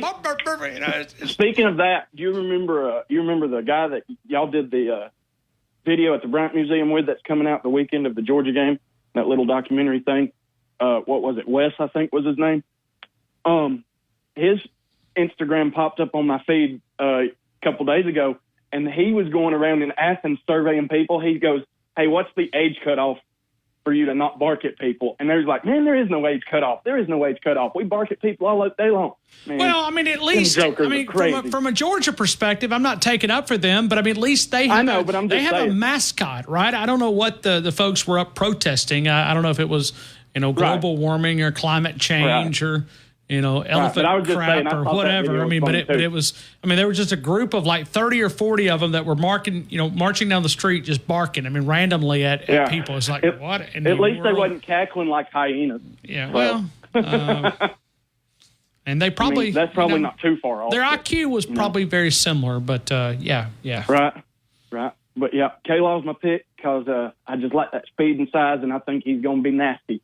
So I had mentioned that long ball video the other day between him and Jalen Milroe. Not so much as showing Milroe to throw that arm and show that arm off, but it was, hey, the receiver to look up and find the ball. And I know we talked about that a little bit, but yep, K-Law's my pick. And I cannot wait. I'm getting amped up. I got some stuff that I'm looking at. Last time I was in Tuscaloosa, I acquired the other part of the Legends reunion DVDs that I did not have, and it's about 30 guys and Eli sitting around just telling stories. And, dude, that is something to watch before Alabama football season gets amped up because there's some great stories. So, anyways. Hey, Josh, I appreciate you, man. Roll Tide to you. Yeah, buddy. Roll Tide, Ryan. Hey, right back to you. We'll take more phone calls. Let me read off some of these chat box messages here on our Tide 109 app. Is this Roy? Oh, this is Roy from Kansas. Still listening to you. Roy, where you been, man? We heard some rumors about you. We don't know if they're true, but you need to call in at some point and confirm or deny. He says, Roll Tide. We're going to have a great year. So, Roy in Kansas, I'm calling you out, man. I see you out there. Moundridge, Kansas, listening to us. Thank you very much. Jeremy Bernard, 1,300 yards. Piano Man, Hattiesburg, Mississippi. Piano Man, I'd love to be able to take it on the app, but we don't take messages. We do take messages, but I put the number in there, but I can't put it as far as on the contest. So because if we did it on contest with all the different apps and Facebook messages, that would be what we call chaos. Yes, a lot of it. Let me tell you something that's not chaotic, and that's our friends at Northport Power Equipment. If you're looking for a Husqvarna product, I have tried out the last couple of weekends the Z554L. Highly impressed. A very impressive commercial mower. Got tons and tons of power, 28 horses. When you look at the horsepower, plenty of giddy up and go, but also the great functions that Husqvarna products. If you're looking for more of a residential consumer, they've got that. And if you've got a small yard, hey, they've got those. If you're looking for garden tractors, they've got those. If you're looking for Scag commercial mowers, they've got those. Residential, commercial, Echo, outdoor power equipment, weed trimmers, backpack blowers. By the way, I was looking the other day, because Brian Ellis had pointed this out. He said, I said, what's the longevity of a Husqvarna backpack blower? I've got a 350 BT. We've got a long concrete driveway, and backpack blower is so handy. We do have a battery-operated blower as well, handheld blower, but battery-operated tool. This one is it's a 2010 model. And this thing gets a lot of heavy use because every time we mow our grass or even just the leaves clean up, the backpack blower, 350 BT, but it's going at 14 years and it's still going. It's not what it used to be, but at some point I got to go in there and upgrade. Tell you what, man, they got some good-looking backpack blowers, plenty of strength if you're looking for some of those great deals, and also ask about those interest specials. It is Northport Power Equipment. Northport Power Equipment. Brighton, Keith Ellis, Mr. Ellis, go see those guys. Tell them the game sent you all the battery-operated tools. We'll continue with more of the game. T-Town, Tide, 100.9, 1230 WTBC. Your home. Remember M for money and Mezrano. If it has a logo on it, call me. 205-800-8000. For over 5 years in our community in downtown Northport under that Roll Tide Bridge, Mark's Mark, the home of the chicken swirl. You'll find that since 1978 in Selma, Alabama, for over 5 years in downtown Northport. If you want to dominate the grill today or any day, find Mark's Mark.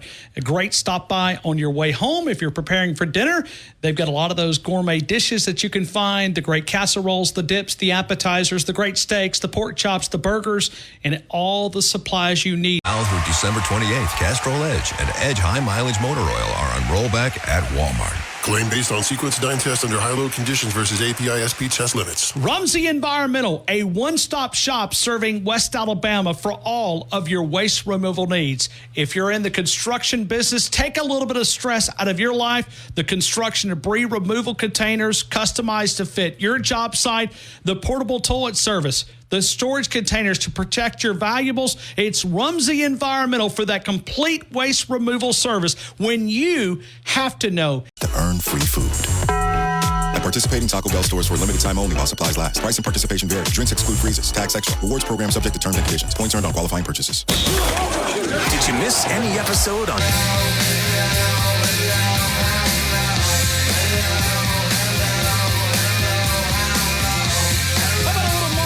You want to dominate the grill today? A couple of days ago, don't tell anybody I told you guys this, but I went over to Mark's Mark. We had some friends, family, actually, family, but they're friends also.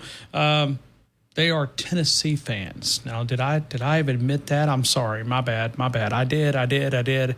You wouldn't believe how much enjoyment they take in that one win that they got against Alabama a couple of years ago up in Knoxville. So, but that's okay. I mean, they lost like 16 years in a row. Good family. We love them to death. It's my wife's family from Pigeon Forge. They came down, and I showed them what a good steak tastes like from Mark's Mark. They were very proud of my cooking skills, but I must tell you, I cheat. Okay, I'm a good cook, but that thermometer that the probe, the little temp probe that you stick in. You can do medium well. I mean, you can master. One guy, Uncle Roger, loves the burnt steak, which is between that and what Miss Riley, our 3.5-year-old Weimaraner eats. It's called dog food. Does anybody else burn a steak? You know anybody that loves well done steak? It's between that and dog food. There's not much difference. We ask those people to politely leave the house. Yeah, absolutely. I mean, he's like, I would literally, I'm knocking the charcoal off. I was like, hey, no, come on, a little bit more. I'm like, how much? I mean, it's at 170 right now, and I pull my steaks off at 135, let them cook for a couple of minutes. Brett Garner kind of taught me that trick at Southern Ale House. But you pull them off, and they still heat up. He's at 165, 170. I'm like, oh, go, man, no, please don't make me cook this steak. You're wasting it. And then he goes inside. He's like, hey, you got any A1? Yeah, we got A1. A little H&P sauce, which is a Northeast thing for all you folks living up in the Northeast. But H&P sauce is good. But Mark's Mark, you can find all of that right there, downtown Northport, under that Roll Tide Bridge. The High Choice, which is the top 10% of choice. You've got the chicken swirl. You've got the salmon swirl. You've got seafood. You've got twice-baked potatoes. You get all the specialties there, the casseroles, the dips, the appetizers. Go see our good friends right there. Biscuit Bruce, how are you, my friend? Welcome into the game in Tuscaloosa. Always great to be on Tide. 100.9 the game. Ryan Fowler. Hey, hold on. You mean to tell? No. I got a buzzard out here. Hold on a minute right here. Hey, dummy, get out of here. Head out of here. Okay, sorry. I don't know what this thing was doing. I'm flying up on the windowsill. Well, because I was calling. Oh. Okay, he just wanted to come up here for a little sniff of the. If you'll listen, when he crows, you'll listen. He's crowing. What kind of sound does a buzzard make? I don't even know. Because when Ellis calls in, it's like a crow, but it's. I don't think they make a noise. Do you know that a buzzard regurgitates its food and does not have a rectum? Hold on a minute. That's only the sports show in the country that you can get that type of content right here. A buzzard does not have a rectum. So let me tell you. What? Look this up. A buzzard does not have a rectum. That's what I've always heard. Now, it may be old wives' tale. But here's the next thing. Do you know if you have a tallywhacker, you're a boy and a man, not a girl? Well, so if you're boxing... Our party from the left is really confused. They're having a really. Yeah. Okay, now we got to get down to serious discussion. Ryan Fowler, you wasted good Mark State on Tennessee people. But they're good folks, man. I mean, please. Well, no, okay, they probably are. They're probably really good folks. But you may as well go down here to any XYZ grocery store and buy the cheapest steak you can buy for Uncle Joe or whatever his name Uncle Roger, and throw that thing on the grill and burn it. It's going to taste the same. Don't buy no $28 Mark steak for Uncle Roger. Go down there and get you a $9 piece of meat and throw it on there and burn it. He will not know the difference. Well, I was trying to impress him with my steak cooking ability. You can't impress a man that eats a steak that tastes like rawhide. Yeah. Well, I mean, I've got every steak off the grill. Okay, because my wife, myself and my daughter, we eat the medium. Okay, we medium, and really we could be on the other side of medium. Like we could be medium rare. Okay, we're 135, 130, 135. Okay, my wife's more of a 145, 150. A little bit more of a... That's about the way my wife is. Okay, so she... Almost toward the medium well, but not quite. But she does like a lot of pink in the steak, okay? There you go. So I pulled... Can't be no red. Yeah, I pulled mine off, but that's a challenge. When you're cooking like 7 ribeyes, I'm going... I know. And so I pull them all off, and he's like, hey, would you mind throwing mine back on there a few more minutes? Yeah, sure. Why not? I mean, you want me to... Yeah.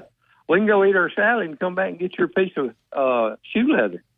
Yeah. That I paid $7 for at XYZ Grocery instead of Mark's. Yeah. But I tell we you were, what, we were Brian, planning a trip, and next time Uncle Roger comes to town, you let me buy his steak, and you give me the Mark steak you was going to buy for him, and let's see if he can tell the difference. So we were planning a trip. My mother-in-law has never been to Alaska. Okay.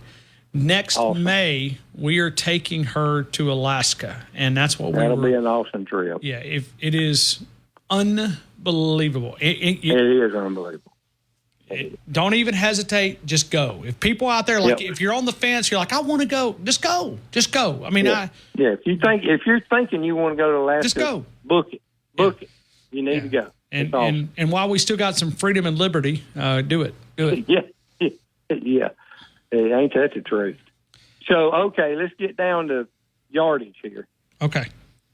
So, it's my understanding somebody called in and bid $13.59 on Ryan Williams. Is that correct? Yeah, that was Pat. $13.59. Yeah, I want $13.58 on the same person. $13.58? You want to go one under? So that only gives you okay. Yeah. Okay. All right. So then on whoever his tiebreaker was, which was not a tiebreaker, but whoever he was, I want to go 1 yard less than him. Is this called payback, Biscuit? It's called payback. So I mean, if you're going to bid one more yard than I bid on total passing yards, then you're going to have a chance to get. You're going to have a chance to beat me by 1 yard, and that's it. So anyway, so here's my other point. I was kind of wanting to make about this deal. We're here sitting here talking about, well, that's a high number. This is a high number. That's, we're going to have 1,000 receivers. Well, look, so if we pick 3,800 and 3,900 and 4,250, like somebody picked, somebody's got to catch the damn ball and run. That's true. That's true. If we're going to have 4,200 yards on our quarterback, some of them receivers got to be catching and hauling butt.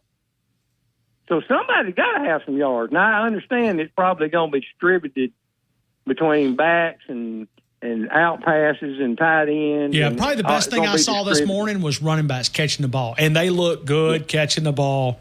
That's another big weapon. Listen. Well, we ain't had that. We ain't used that weapon in years.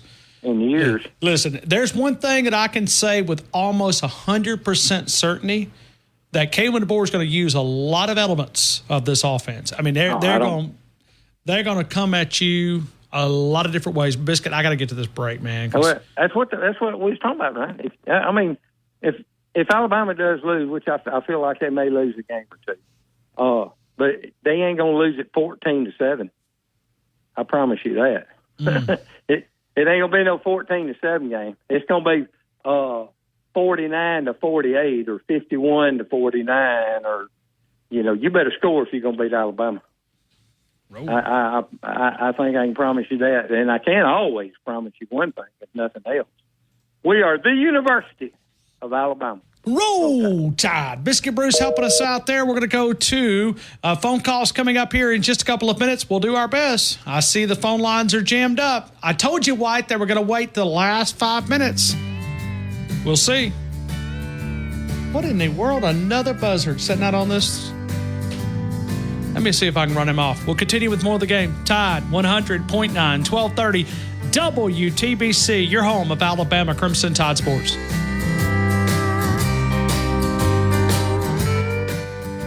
Tide 100.9 traffic. Tuscaloosa traffic now from the Townsend Nissan Traffic Center. Your evening rush is getting a little heavier on McFarland Boulevard, actually. I don't know if McFarland ever settles down, but on the westbound lane at Watermelon Road, you definitely have tight traffic backing you up to Rice Mine Road. And then Lurleen Wallace is also its usual heavy on the northbound. It's the year-end clearance sale at Townsend Nissan going on now. You can save thousands. See BJ or Kylan today at Townsend Nissan, your savings place. Alabama Credit Union with the official countdown to Alabama Crimson Tide football right here on the game, alabamacu.com. The mobile app saves a lot of time. The mobile deposits, checking, savings, mortgage, home equity loan, financing a vehicle, the great competitive rates, Alabama credit. Conduct virtual interviews all from your employer dashboard. Visit Indeed.com/credit and get $75 towards your first sponsored job. Terms and conditions apply. Where the legends of Alabama football hang out. McCarron, draw play. Lacey, huge hole. Touchdown. I'm crazy for feeling. All right, we welcome you right back into the game here in Tuscaloosa. Tide 100.9, 1230 WTBC, your home of Alabama Crimson Tide sports. We're going to have to do this in a fast, rapid pace. Roy, Kansas. Roy, good afternoon. You're in the game. I hope all is well, man. Hey, Roy. Hey, Roy. Going once, going twice. Roy. Any Roy? Nope, no Roy. I can't hear Roy. All right, Roy's gone. Let's go Ram McCalla. Ram, let it rip. Ram, you've tried twice. Might want to try that again. Unless his cell phone is, I can't hear anything. So, Ram, let's go J-Rob Montgomery. J-Rob, good afternoon, sir. You're in the game. Well, Tide, Ryan Fowler, I'm going to be quick. I want to say Kendrick Law, 774. Kendrick Law, 774. 774. J-Rob, I got you, man. Weapons to spread it to. Roll Tide. All right. Thank you, man. We appreciate that. Let's go 205-342-9904. AC Bangladesh. AC, good afternoon. You're in the game. Good afternoon. I'm going to make it short and simple. Why you had Tommy and Romulus go after Bama Nick, and you didn't even get Bama Nick to respond to this idiot Tommy and Romulus? Why is that? That's a serious question for you. What is going on here? Because we generally don't allow people to call back twice. You know, does? No, you should. I understand that. They should have allowed at least 2 minutes for Bama Nick to respond. AC, I don't want to burst your bubble, but hater than we have. AC, I don't want to burst your bubble, but I'm in charge of this radio show, not you. Yeah, I understand that, but we're helping the show. You know what? We got to get the big dogs like Jim from Tuscaloosa. Seems like we have to solve some problem, and we're going to start serving real So fast. on a day like today where the phone lines are literally jammed up as a case knife, you're saying take multiple calls? No, it's not fair to everybody else. Oh, yeah. Take multiple calls if needed. You want entertainment, right? You better do something, because we're about to get Jim from Tuscaloosa in your show. Oh, we're going to light up the show. Go on, take the next caller. Let me see what this idiot has to say. What a dum-dum. Ellis, Manchester, Tennessee. Ellis, good afternoon. You're in the game. I'm sorry, I can't save you on that, Ryan. I'm just biting my tongue because Jesus... What would Jesus do? I'm not sure. Yes. I'm going with Kendrick Law. Kendrick Law. And what was the number? 1,100 yards. 1,100 yards. I got it. Ellis. I'm sorry you had to fool with that, Ryan. Yeah, I mean, that's a lose-lose situation right there. But